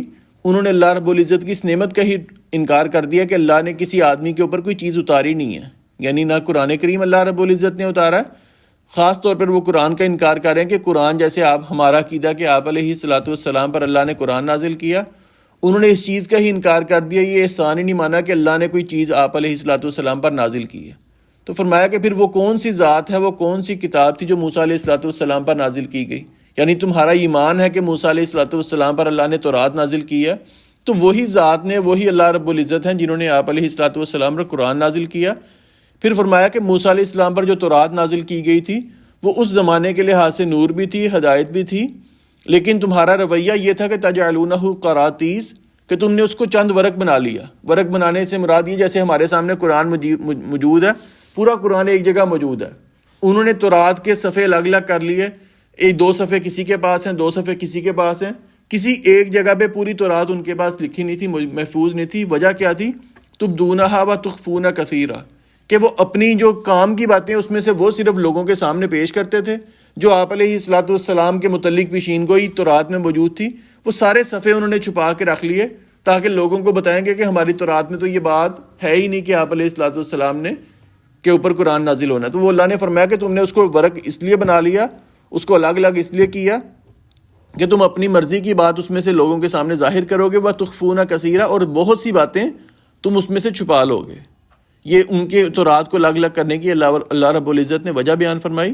فرمایا یہ سب کچھ کرنے والی، یہ بھیجنے والی ذات اللہ رب العزت کی تھی، لیکن تم پھر اپنی فضول بحثوں میں پڑھتے رہے اور اللہ رب العزت کو بلا بیٹھے۔ یہ اللہ رب العزت نے یہاں پر بیان کیا۔ وَهَذَا كِتَابٌ، اور یہ ایک کتاب یعنی قرآن کریم، انزلناہ مبارک، ہم نے اسے نازل کیا ہے، بڑی برکت والی کتاب ہے، مصدق تصدیق کرنے والی ہے، الذی بین یدیہ، جو اس سے پہلے اترا، یعنی تورات، زبور اور جو دیگر کتابیں ہیں اس کی تصدیق کرنے والی ہے، وَلِتُنذِرَ أُمَّ الْقُرَىٰ وَمَنْ حَوْلَهَا، اور تاکہ آپ اس کے ذریعے بستیوں کے مرکز یعنی ام القریٰ مکہ کو ڈرائیں، وَمَنْ حَوْلَهَا، اور جو اس کے ارد گرد کے لوگ ہیں ان کو آپ ڈرائیں، وَالَّذِينَ يُؤْمِنُونَ بِالْآخِرَةِ يُؤْمِنُونَ بِهِ، اور وہ لوگ جو آخرت پر ایمان رکھتے ہیں وہ حقیقت میں اس پر ایمان لاتے ہیں، یعنی قرآن پر ایمان لاتے ہیں، وَهُمْ عَلَىٰ صَلَاتِهِمْ يُحَافِظُونَ، اور وہ اپنی نماز کی حفاظت کرتے ہیں۔ یعنی مبارک سے مراد جو اللہ رب العزت نے بیان کیا، قرآن کریم مبارک ہے، ایسی برکت جو اندھیروں سے نکال کر انسان کو روشنی کی طرف لے آئے۔ قرآن ایسی کتاب ہے، ایسی برکت والی کتاب ہے۔ فرمایا کہ اس سے پہلے جتنی کتابیں نازل کی گئی اس کی تصدیق کرنے والا ہے، یعنی آپ علیہ الصلوۃ والسلام پر قرآن نازل ہوا، اس نے ساری تصدیق کیا کہ جتنی کتابیں اللہ نے پہلے نازل کی ہیں وہ حق تھی، لیکن ایک وقت کے لیے حق تھی۔ یعنی موسیٰ علیہ السلام پر تورات نازل ہوئی ہے، دیگر انبیاء پر جو کتابیں نازل ہوئی ہیں وہ اس زمانے کے لحاظ سے تو حق تھا، نور بھی تھی، ہدایت بھی تھی، لیکن اس کے بعد جب اگلا نبی آ گیا، اگلی نبی کی تعلیمات نے پچھلی نبی کی تعلیمات کو ختم کر دیا، پھر نئے نبی کی تعلیمات، یہ ہم نے رمضان سے پہلے کافی دیر پہ، مطلب 4-5 ماہ پہلے آیت پڑھی تھی، اس میں ہم نے یہ تفصیل بیان کی تھی کہ اللہ رب العزت نے ایک صورت میں تفصیل سے یہ ذکر کیا کہ پہلے تورات جو تھی وہ ہدایت تھی، اس کے بعد زبور نازل ہوئی کہ اللہ نے فرمایا کہ پھر وہ ہدایت تھی، اس کے بعد فرمایا کہ اللہ رب العزت نے ان کے بعد قرآن کریم نازل کیا جو اب ہدایت ہے اور جو دیگر تمام انبیاء کی شریعت کو ختم کرنے والا ہے۔ یعنی جس زمانے میں جو کتاب تھی وہ اس زمانے کے ساتھ خاص تھی، لیکن قرآن کا یہ خاصہ ہے کہ قرآن آپ علیہ الصلوۃ والسلام پر جو اللہ نے نازل کیا، یہ شریعت آخرت تک برقرار رہے گی، جب تک قیامت قائم نہیں ہوگی، یہی شریعت رہے گی، آپ کے بعد کوئی اور نبی نہیں آنے والے۔ لیکن آپ کو اللہ رب العزت نے کہا کہ آپ ام القریٰ کو ڈرائیں، یعنی مکہ والوں کو ڈرائیں، ومن حولہا، اور جو اس کے ارد گرد کی بستیاں ان کو ڈرائیں، کہا جاتا ہے کہ بالکل اگر زمین کا سینٹر دیکھا جائے، زمین کے بالکل سینٹر میں مکہ آباد ہے، ارد گرد سے مراد پوری دنیا ہے، کہ آپ علیہ الصلوۃ والسلام کو اور دیگر آگے آپ مطلب جو اس کی پیروی کرنے والے ہیں، دین کی تبلیغ کرنے والے ہیں، ان کو حکم ہے کہ آپ نے مکہ بالکل درمیان میں، مکہ کے ارد گرد پوری دنیا کو ڈرانا ہے۔ یعنی آپ علیہ الصلوۃ والسلام نے خود جا کے طائف میں، مدینہ میں، دیگر جو پاس کی بستیاں وہاں جا کر دین کی تعلیم دی، اس کے بعد صحابہ کرام نے یہ تعلیم دی، اس کے بعد علماء نے، اور اب یہ آگے علماء یہ کام کرتے آ رہے ہیں کہ زمین کے کونے کونے میں جا کے دین کی تعلیم دے رہے ہیں۔ یہ اللہ رب العزت کا حکم ہے کہ آپ نے لوگوں کو ڈرانا ہے۔ پھر اللہ نے فرمایا کہ والذین یؤمنون بالآخرہ، جو حقیقی طور پر آخرت پر ایمان رکھتے ہیں نا، وہ قرآن کریم پر بھی ایمان رکھیں گے۔ یعنی جس کو یقین ہے، کہ شعوری طور پر یقین ہے کہ اللہ رب العزت نے آخرت قائم کرنی ہے، آخرت والے دن حساب کتاب ہوگا، اس کا قرآن پر بھی ایمان ہوگا۔ اور دوسری ان کی اللہ رب العزت نے وصف بیان کی، تعریف بیان کی کہ وَهُمْ عَلَىٰ صَلَاتِهِمْ يُحَافِظُونَ، وہ اپنی نمازوں کی بھی حفاظت کرتے ہیں۔ یعنی نمازوں کی حفاظت سے مراد یہ ہے کہ وہ نماز کی پابندی کرتے ہیں، نماز کو اس کے وقت پر ادا کرتے ہیں، اس کی جو طہارت ہے اس کا بھی خیال رکھتے ہیں، نماز کا جو طریقہ ہے اس کا بھی خیال رکھتے ہیں۔ یہ ساری چیزیں نماز کی حفاظت میں آتی ہیں۔ یہ نہیں کہ صرف اس کی تعداد کو پورا کرنا، کہ یعنی آپ ظہر کے ساتھ عصر پڑھ لیں، مغرب کے ساتھ عشاء پڑھ لیں، فجر آپ اپنے وقت پہ پڑھ لیں، یا سورج طلوع ہونے کے بعد پڑھ لیں، اور آپ سوچیں یہ کہ میں نے 5 نمازیں تھیں 5 پوری کر لیں۔ یہ مراد نہیں ہے۔ حفاظت سے مراد یہ ہے کہ آپ نے ہر نماز کو اس کے وقت پہ ادا کرنا ہے، اس کے طریقے کے مطابق ادا کرنا ہے، آپ کا وضو بھی صحیح ہو، آپ کی طہارت بھی صحیح ہو، اس جگہ پہ ادا کرنا ہے جہاں پر اللہ رب العزت نے نماز قائم کرنے کا حکم دیا۔ یعنی عام حالات میں مسجد میں جا کے باجماعت نماز ادا کرنی ہے۔ یہ ساری چیزیں نماز کی حفاظت میں شامل ہیں۔ ومن اظلم، اور اس سے بڑھ کر ظالم کون ہے؟ ممن افترى علی اللہ کذبا، جس نے اللہ رب العزت پر جھوٹ باندھا، او قال، یا یہ کہا، اوحی الی ولم یوحى الیہ شیء، اس نے کہا کہ میری طرف وحی کی گئی ہے، حالانکہ اس کی طرف کوئی چیز وحی نہیں کی گئی۔ ومن قال، یا جس نے یہ کہا، سأنزل مثل ما انزل اللہ، ان قریب میں اس جیسا نازل کروں گا جیسے اللہ رب العزت نے نازل کیا۔ ولو ترى، اور کاش کہ آپ وہ دیکھیں، اذ الظالمون فی غمرات الموت والملائکۃ باسطوا ایدیہم، کہ جب ظالم لوگ موت کی سختیوں میں ہوتے ہیں اور فرشتے اپنے ہاتھ پھیلائے ہوئے ہوتے ہیں، اخرجوا انفسکم، اور انہوں نے کہہ رہے ہوتے ہیں نکالو اپنی جانیں، الیوم تجزون عذاب الہون بما کنتم تقولون علی اللہ غیر الحق، آج تمہیں ذلت کا عذاب دیا جائے گا اس کے بدلے جو تم اللہ پر ناحق باتیں کہتے تھے، وکنتم عن آیاتہ تستکبرون، اور تم اس کی آیتوں سے تکبر کرتے تھے۔ یعنی اللہ رب العزت نے یہاں پر بیان کیا کہ انسانوں میں سے سب سے بڑا ظالم وہ انسان ہے۔ 3 قسم کے اللہ رب العزت نے یہاں پر بیان کی، 3 قسم کے لوگ سب سے بڑے ظالم ہیں۔ پہلا وہ انسان جس نے یہ بات کہی کہ اللہ رب العزت پر جھوٹ باندھ دیا، جیسے مشرکین مکہ تھے، ہم نے پیچھے پڑھا ہے، وہ کہتے تھے کہ اللہ رب العزت نے ہمیں حکم دیا ہے کہ یہ جو فلاں جانور ہے اس کو آپ بتوں کے نام کر دیں، یہ ہمیں اللہ رب العزت نے حکم دیا۔ اللہ نے بیان کیا تھا کہ میں نے ایسا کوئی حکم کسی جانور کے بارے نازل نہیں کیا کہ کسی بت کے حوالے کر دیا جائے، یہ اللہ رب العزت پر مشرکین مکہ نے جھوٹ باندھا۔ دوسرا فرمایا کہ ومن قال، جس نے یہ کہا کہ میرے اوپر بھی اللہ نے وحی نازل کی ہے، حالانکہ وحی نازل نہیں کی گئی، یعنی جو جھوٹے نبوت کا دعویٰ کرنے والے ہیں، فرمایا اس سے بڑا ظالم اور کوئی نہیں ہو سکتا۔ تیسرا وہ آدمی جو یہ کہے کہ قرآن جیسی کتاب میں نازل کروں گا، جیسے اللہ نے قرآن نازل کیا اس کی مثل میں بھی کتاب نازل کروں گا۔ فرمایا یہ 3 قسم کے ظالم ہیں، جس سے بڑا ظالم کوئی نہیں۔ اور جب ان پر موت کی سختی آئے گی، یعنی فرشتے جان نکالنے آئیں گے، فرمایا کہ فرشتے ان کی جسم سے جانوں کو کھینچ رہے ہوں گے اور کہیں گے آج تمہیں عذاب دیا جائے گا، آج تمہارا انجام اللہ رب العزت نے بیان کیا ہے۔ اور دوسری آیت کے مطابق کہ اللہ رب العزت کے جب یہ فرشتے ان کے پاس آتے ہیں، سورۃ محمد کی آیت نمبر 27 ہے کہ ان کے چہروں پر تھپڑ مارے ہوں گے، ان کی پیٹھوں پر تھپڑ ماریں گے جان کو کھینچتے ہوئے، کیونکہ وہ اللہ رب العزت کے نافرمانی کرنے والے تھے، اللہ پر جھوٹ باندھنے والے تھے۔ تو یہاں پر اللہ رب العزت نے بیان کیا کہ ان کو موت کی سختی ان کے اوپر بہت زیادہ ہوگی، اس وجہ سے کہ اللہ رب العزت پر وہ ناحق بات کہتے تھے، یعنی کنتم تقولون علی اللہ غیر الحق، غیر حق کی بات کیا تھی؟ وہ یہ کہتے تھے کہ کسی غلط بات کو اللہ کی طرف منسوب کرنا، یا یہ کہنا کہ ہمیں اللہ نے نبوت عطا کی ہے، نبوت عطا نہیں کی تھی۔ وَكُنْتُمْ عَنْ آیَاتِهِ تَسْتَكْبِرُونَ، اور کہا کہ وہ اپنی اللہ کی آیتوں سے تکبر کرتے تھے۔ تکبر اس لحاظ سے کرتے تھے کہ وہ کہتے تھے کہ جیسے اللہ نے کلام نازل کیا ہے کوئی یہ بڑی بات نہیں ہے، ہم بھی ایسا کلام پیدا کر سکتے ہیں۔ یہ تکبر ان کے اندر تھا کہ اللہ کی باتوں کو چھوٹا ماننا، اللہ کی بات کو اہمیت نہ دینا، کہنا کہ یہ کوئی بڑی بات نہیں ہے، ایسا کلام تو ہم بھی نازل کر سکتے ہیں، یہ تو کسی بشر کا کلام ہے۔ اس کو آج ہم اپنے طور پہ دیکھ سکتے ہیں کہ عام انسان تکبر اس لحاظ سے بھی کرتا ہے کہ ہم اللہ کا کوئی حکم سنیں، سننے کے بعد ہمیں پتہ بھی لگ جائے کہ یہ اللہ کا حکم ہے، اس کے بعد اس کو نہ مانیں۔ آپ علیہ الصلوۃ والسلام کی کسی حدیث کو سنیں کہ آپ نے یہ فرمایا ہے اور آپ کی زبان سے جو نکلا ہے وہ سچ ہے، سننے کے بعد بھی ہم اس پر ایمان نہ لائیں، اس پر عمل نہ کریں۔ یا یہ ہے کہ ہم اکثر طور پر اب کہا جاتا ہے کہ اگر صحابہ کرام کی باتیں سنائی جائیں، لوگ کہتے ہیں کہ یہ پرانے دور کے قصے کہانی ہے، یہ دین کی بات جو ہے یہ پرانے دور کی ہے، یہ ذرا دین کی بات ہمیں ماڈرن طریقے سے سمجھائیں۔ یہ صحابہ کرام کی باتیں سنانا اب لوگ کہتے ہیں کہ یہ کوئی اچھی بات نہیں ہے، یہ تو پرانے لوگوں کی قصے کہانی ہے، ان کے پاس کوئی اور کرنے کو نہیں تھا، وہ دین کی عبادت کر لیتے، دین کا کام کرتے۔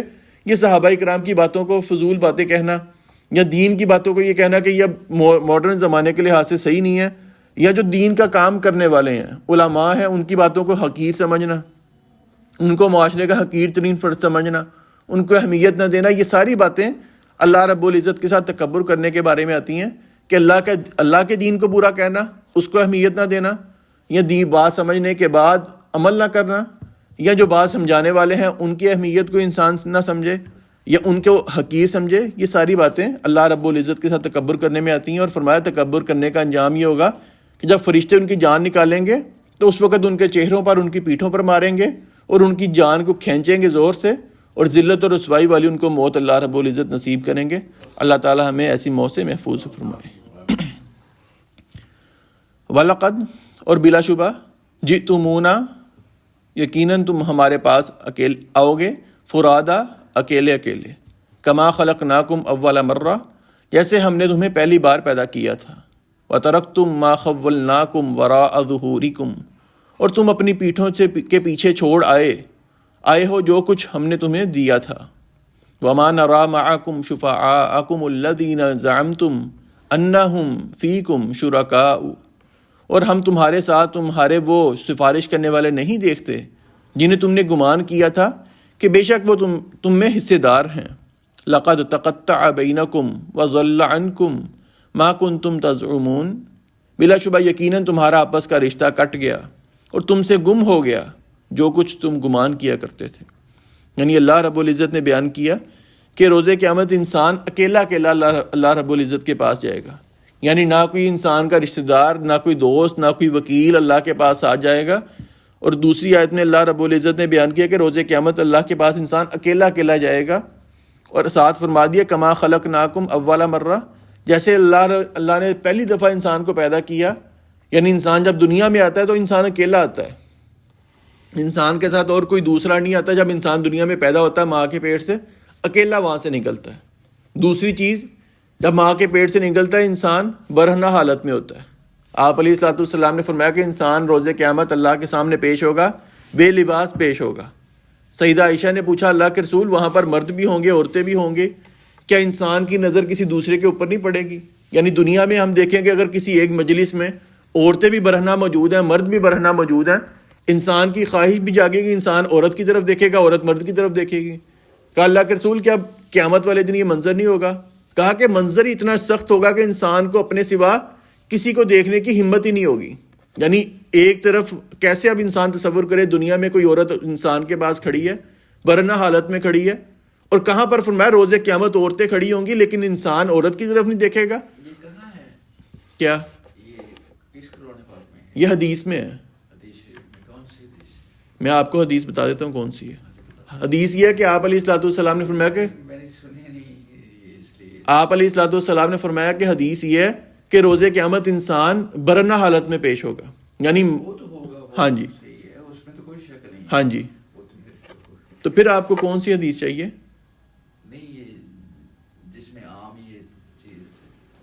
عام چیز یہی ہے نا کہ سیدہ عائشہ نے پوچھا اللہ کے رسول وہاں پر مرد بھی کھڑے ہیں، میں آپ کو دکھا دوں گا انشاءاللہ۔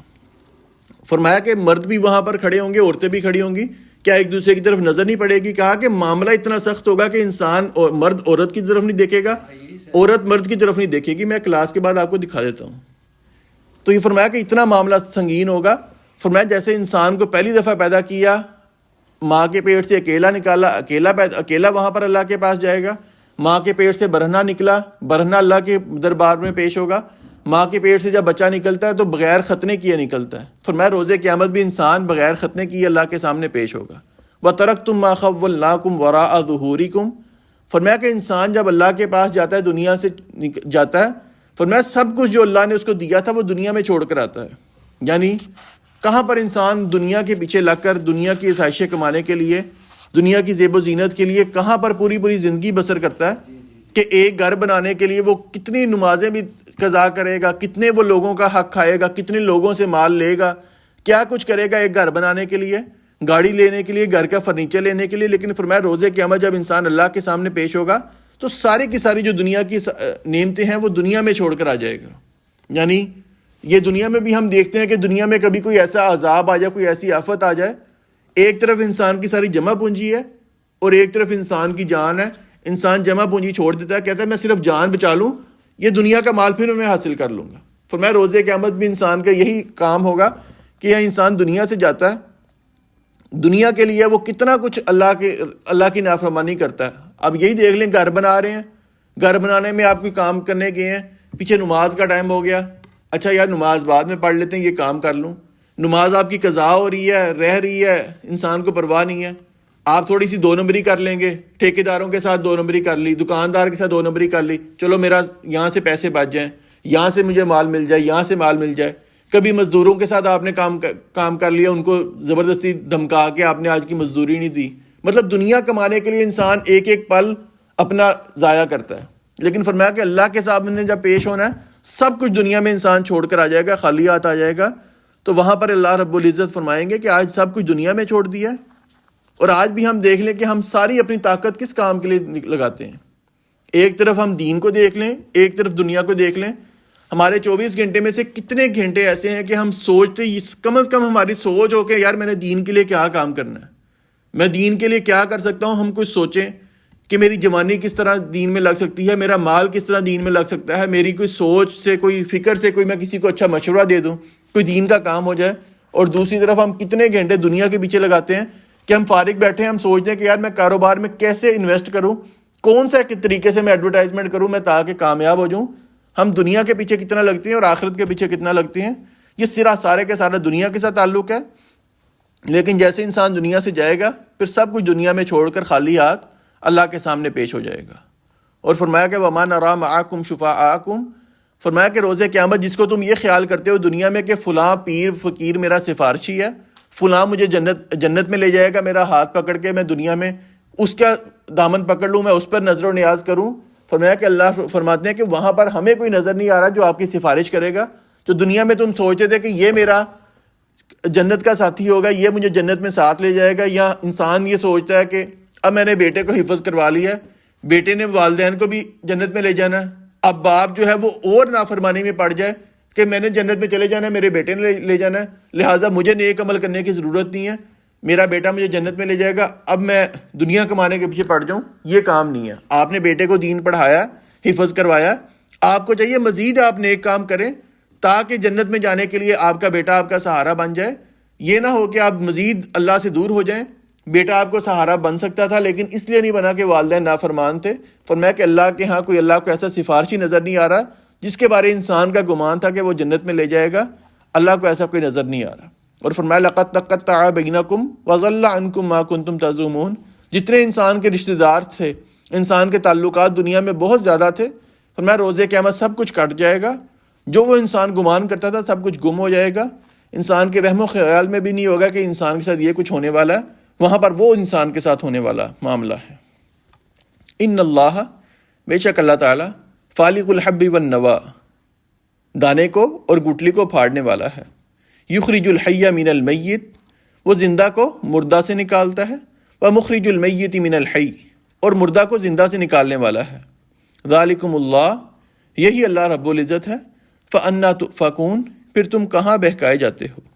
یعنی حب سے مراد ایسا دانہ جو کھایا جاتا ہے، یعنی گندم کا دانہ ہو یا چاول کا دانہ. اور گٹلی سے مراد جو ایسی چیز، ایسا دانہ جو کھایا نہیں جاتا، یعنی آم کی گٹلی ہے، آڑو کی گٹلی ہے، یہ چیزیں گٹلی کے طور پہ نہیں کھائی جاتی، اس کا پھل کھایا جاتا ہے. فرمایا کہ اللہ دانے کو بھی پیدا کرنے والا ہے اور ایسی گٹلی کو بھی پیدا کرنے والا ہے. یخرج الحی من المیت، میت سے زندہ کو نکال دینا، یعنی مراد یہ ہے کہ جیسے وہ دانہ ہے، دانے کی کوئی اہمیت نہیں ہے ویسی اگر پڑا ہے، لیکن اس کو اگر ایک طریقے سے زمین میں بیج لگا دیں، اس پر پانی ڈالیں، تو اللہ رب العزت کی قدرت کے ساتھ وہ ایک جو مردہ دانہ تھا اس سے اللہ رب العزت پھل پیدا کر دیتے ہیں. یہ مردہ سے زندہ کی مثال. اور وہ مخرج المیت من الحی، اور زندہ سے مردہ اس انداز سے کہ جب وہ ایک دانہ نکل آیا، ایک پھل بن گیا، ایک وقت آئے گا کہ وہ زندہ جو پھل تھا وہ بھی ایک قسم کا ختم ہو جائے گا، مرجھا جائے گا. ہر زندگی کو اللہ رب العزت نے موت دی ہے تو وہ زندگی سے موت میں تبدیل ہو جائے گا. ذالکم اللہ، یہی اللہ رب العزت کی ذات ہے. فَأَنَّا تُؤْفَكُونَ، فرمایا کہ انسان کہاں پر بہک رہا ہے اللہ رب العزت کے کن دلائل کو کیوں نہیں سمجھ رہا. فالق الاصباح، صبح کو پھاڑ کر نکالنے والا ہے. وجعل اللیل سکنا والشمس والقمر حسبانا، اور اس نے رات کو آرام کے لیے اور سورج اور چاند کو حساب کا ذریعہ بنایا. ذالک تقدیر العزیز العلیم، یہ اس زبردست غالب سب کچھ جاننے والے کا مقرر کردہ اندازہ ہے. یعنی رات کو اندھیرے سے نکالنے والا اللہ رب العزت کی ذات. اور دوسری آیت میں اللہ رب العزت نے رات کے متعلق فرمایا کہ یہ اللہ کی رحمت ہے کہ اللہ نے دن اور رات کو پیدا کیا. رات کو اس لیے پیدا کیا کہ انسان اس میں سکون حاصل کرے، دن کو اس لیے پیدا کیا کہ انسان اس سے اللہ کا فضل یعنی مال و دولت حاصل کرے. یہ اللہ رب العزت کا فضل ہے. اور یہاں پر فرمایا کہ والشمس والقمر حسبانا، اللہ نے سورج اور چاند کو جو پیدا کیا وہ حساب کا ذریعہ، یعنی انسان سورج کے ساتھ جنوری فروری کے ہمارے مہینے چلتے ہیں، چاند کے ساتھ ہمارے اسلامی مہینے چلتے ہیں. لوگ اس کے ذریعے حساب کرتے ہیں کہ اب تو ہمارے کیلنڈر موجود ہیں، پہلے جب یہ ٹیکنالوجی نہیں تھی لوگ حج کا مہینہ سمجھتے، اندازہ لگاتے، رمضان کا اندازہ لگاتے، وہ سارا سورج اور چاند کے ذریعے اندازہ لگاتے. یہ اللہ رب العزت نے بیان کیا کہ سورج اور چاند کا مقصد یہ ہے. اگلی آیت میں اللہ رب العزت نے ستاروں کا مقصد بیان کیا. لیکن یہاں پر فرمایا ذالک تقدیر العزیز العلیم، یہ سب کچھ اس ظالم کمال حکمت والے کے زبردست غالب ہونے کا طریقہ ہے کہ جو اس نے اندازہ لگایا ہے. یعنی ہر چیز کا اللہ رب العزت نے ایک اندازہ لگایا کہ ہر چیز کا ایک سائز ہے، ایک مقدار مقرر ہے، ایک وقت ہے اس کے آنے کا، کس سپیڈ سے اس نے آنا ہے، یہ سب کچھ اندازے میں شامل ہے. یعنی یہ نہیں کہ چاند کی بھی اللہ نے ویسی پیدا کر دیا، سورج کو پیدا کر دیا، ایک اللہ نے اندازے سے پیدا کیا کہ اس کے جو سائز ہے، اس کی مقدار ہے، اس کے چلنے کی جو رفتار ہے وہ کس اندازے سے ہوگی، کس مقدار میں ہوگی. یہ سب کچھ اللہ رب العزت جاننے والا ہے جو اللہ نے اس کو پیدا کیا ہے. وَهُوَ الَّذِي، اور وہی ذات ہے، جَعَلَ لَكُمُ النُّجُومَ، جس نے تمہارے لیے ستارے بنائے، لِتَهْتَدُوا بِهَا، تاکہ تم اس کے ذریعے راستہ معلوم کرو. تَهْتَدُوا فِي الظُّلُمَاتِ الْبَرِّ وَالْبَحْرِ، تاکہ تم اس کے ساتھ خشکی اور سمندر کے اندھیروں میں راستہ معلوم کرو. قَدْ فَصَّلْنَا الْآيَاتِ لِقَوْمٍ يَعْلَمُونَ، بے شک ہم نے ان لوگوں کے لیے کھول کر نشانیاں بیان کر دی ہیں جو جانتے ہیں. یعنی اللہ رب العزت نے پچھلی آیت میں سورج چاند کے دن رات کو پیدا کرنے کا مقصد بیان فرمایا. یہاں پر فرمایا کہ جو ستارے ہیں، اب تو ہم نہیں لیکن پہلے زمانے میں لوگ اور اب بھی گاؤں وغیرہ میں لوگ ستاروں کے ذریعے راستہ معلوم کرتے تھے، خشکی میں بھی سمندر میں بھی. یعنی کہ یہ ستارہ اس فلاں سمت میں چلتا ہے تو اس کا مطلب ہم یہاں پر جا رہے ہیں، مشرق مغرب شمال جنوب کے سارے وہ راستے معلوم کرتے تھے. فرمایا کہ ستاروں کو اللہ نے پیدا کرنے کا مقصد ایک بیان کیا کہ انسان اس کے ذریعے راستہ معلوم کرتا ہے. اور دوسری آیت میں اللہ رب العزت نے فرمایا کہ آسمان دنیا کو ہم نے زینت بخشی ہے ان ستاروں کے ساتھ، یعنی خوبصورتی کے طور پہ بھی اللہ نے ان کو پیدا کیا کہ یہ اللہ رب العزت کے مقصد ہیں. لیکن فرمایا قد فصلنا الآیات لقوم یعلمون، علم والوں کے لیے اللہ رب العزت نے بیان کیا کہ اس میں بہت سی اللہ نے کھول کھول کر نشانیاں بیان کی ہیں جو جانتے ہیں.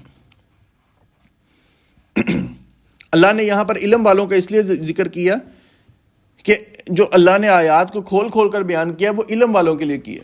ویسی تو قرآن کریم علم والوں کے لیے، بغیر علم والوں کے لیے، سب کے لیے ہدایت ہے.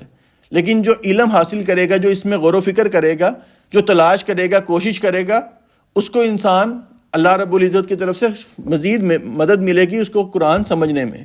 اب ایک انسان قرآن کو کھولتا ہی نہیں ہے، پڑھتا ہی نہیں ہے، اس کو قرآن نے کیا فائدہ دینا؟ اس کے برعکس اگر ایک انسان کھولتا ہے، قرآن پڑھتا ہے، اس کے متعلق کوشش کرتا ہے، سمجھنے کی کوشش کرتا ہے، تو قرآن اس کو فائدہ دے گا. اس لیے فرمایا کہ جو کھول کھول کر اللہ نے آیات بیان کی ہیں، نشانیاں بیان کی ہیں، وہ علم والوں کے لیے کی ہیں تاکہ جو علم حاصل کرے گا اس کو اللہ رب العزت کی معرفت اتنی ہی زیادہ نصیب ہوگی.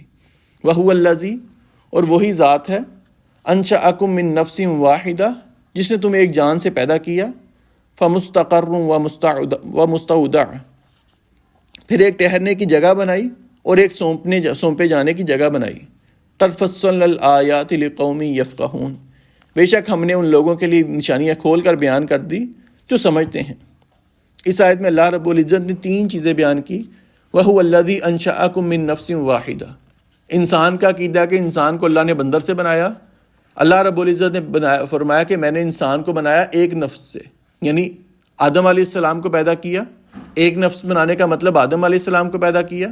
اور دوسری آیت سورۃ النساء کی پہلی آیت میں اللہ نے فرمایا یا ایھا الناس اتقوا ربکم الذی خلقکم من نفس واحدہ، اس اللہ سے ڈرو جس نے ایک جان سے تمہیں پیدا کیا، وخلق منہا زوجہا، پھر اللہ نے اسی جان سے یعنی آدم علیہ السلام کی پسلی سے ان کی بیوی کو پیدا کیا، پھر اس سے انسانوں کی نسل کو اللہ رب العزت نے چلا دیا۔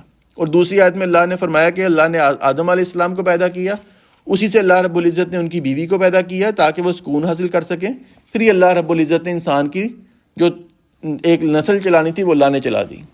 آیت میں پہلی بات اللہ نے سمجھائی کہ انسان کو جو اللہ نے پیدا کیا، انسان کی تخلیق ہوئی ہے، وہ کسی جانور کے ذریعے نہیں ہوئی بلکہ اللہ رب العزت نے ایک انسان کے ذریعے انسان کی تخلیق کی ہے۔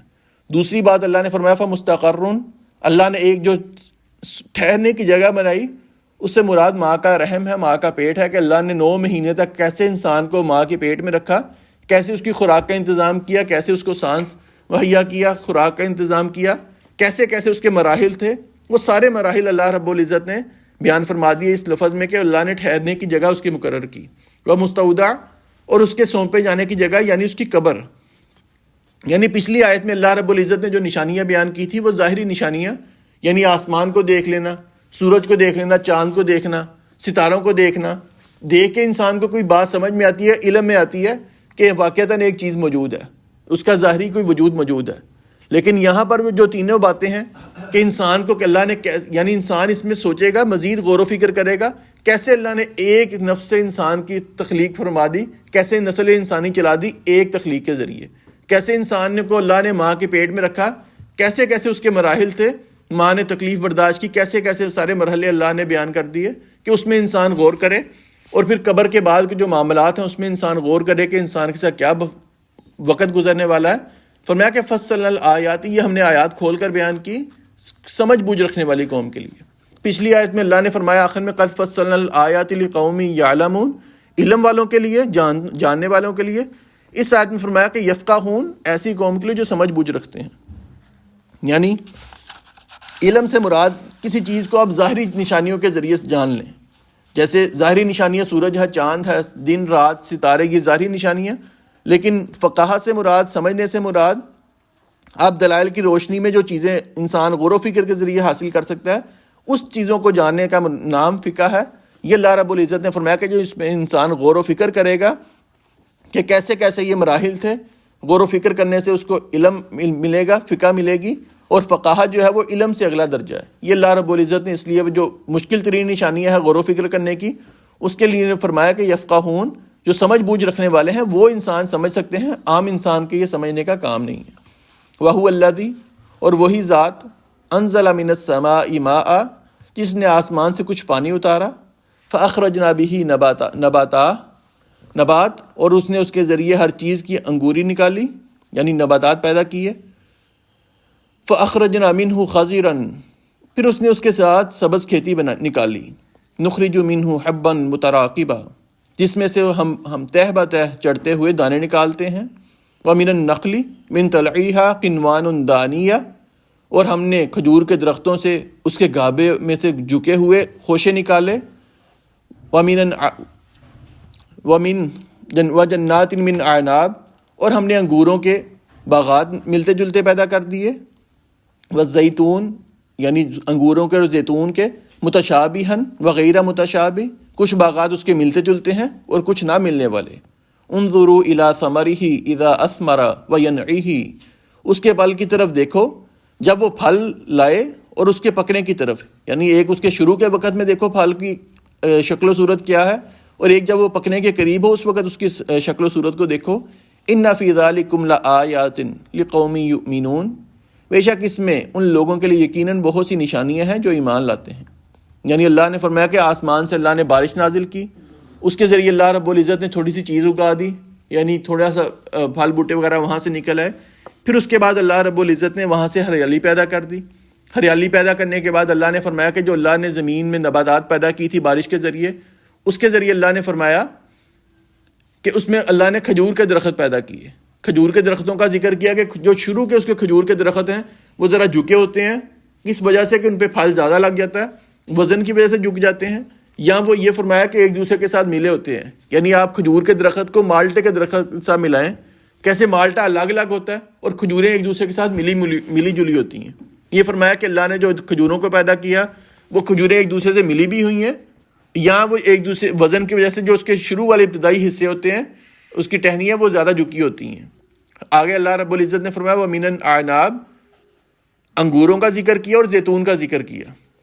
یعنی انگور اور جو زیتون ہے یہ کبھی کبھی ملتی جلتی شکل میں بھی آ جاتے ہیں. یعنی انگور بھی گرین کلر کا ہوتا ہے، زیتون بھی گرین کلر کا ہوتا ہے. انگور بھی پرپل کلر کا ہوتا ہے، زیتون بھی پرپل کلر کا. یعنی دور سے دیکھیں گے آپ کو رنگ ایک جیسا لگے گا. فرمایا کچھ جو ہے اللہ نے پیدا کیے انگور اور زیتون ملتے جلتے پیدا کر دیے، کچھ اللہ رب العزت نے مختلف پیدا کیے. اور فرمایا کہ انظروا الی ثمرہ اذا اثمر وینعہ، جب آپ درخت میں اگاتے ہیں، پودا لگاتے ہیں کسی بھی چیز کا، فرمایا کہ جب آپ اس کو شروع میں لگاتے ہیں اس وقت دیکھیں کہ اس کی حالت کیا ہے، اور جب وہ پک جاتا ہے پھر اس کو دیکھیں کہ اللہ نے کیسے اس کے ذریعے پھل پیدا کر دیا. یہ اللہ رب العزت کی تخلیق ہے. ان فی ذالکم لآیات لقوم یؤمنون.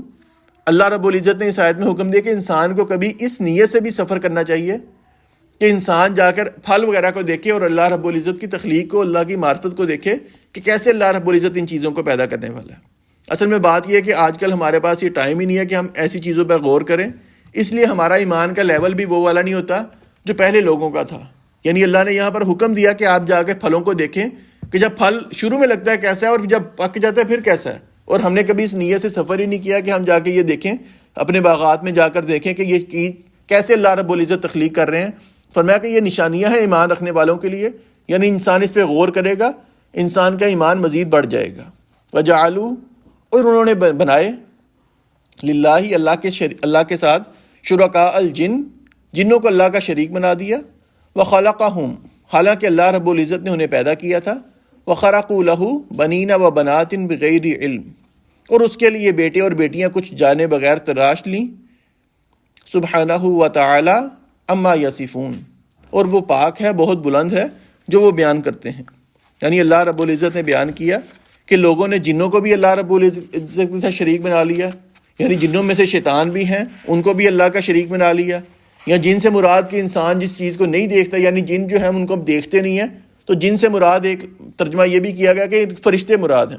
یعنی جیسے مشرکین مکہ نے کہا کہ اللہ کی بیٹیاں جو ہیں وہ فرشتے کی شکل میں ہیں، تو فرمایا کہ یہ جن سے مراد شاید فرشتے ہیں، یا جن مراد ہے کہ جن کو اللہ کا شریک بنا لیا گیا. حالانکہ اللہ ہی ان کو پیدا کرنے والا، تو کیسے وہ اللہ کا شریک بن سکتے ہیں. وخرقوا لہ بنین و بنات، کسی نے اللہ کا بیٹا بنا لیا، عزیر علیہ السلام کو بیٹا کہہ دیا، کسی نے عیسیٰ علیہ السلام کو اللہ کا بیٹا کہہ دیا، اور مشرکین مکہ نے اللہ کے بیٹیاں قرار دے دیا فرشتوں کو. کہنے اللہ نے فرمایا کہ یہ سب کچھ اللہ رب العزت کے ساتھ جوڑ دیا گیا. حالانکہ سبحانہ، وہ تو ذات پاک ہے اور بلند ہے ان چیزوں سے جو وہ وصف بیان کرتے ہیں. یعنی یہ اللہ رب العزت کے ساتھ خاص ہی نہیں ہے، یہ تو اللہ رب العزت ان چیزوں سے بہت اعلیٰ ہے، بہت بلند ہے. اللہ تعالیٰ سے دعا ہے اللہ رب العزت ہمیں سمجھ بود عطا فرمائے اور عقیدہ توحید پر زندہ رکھے، اسی پر اللہ موت دے. وآخر دعوانا الحمدللہ.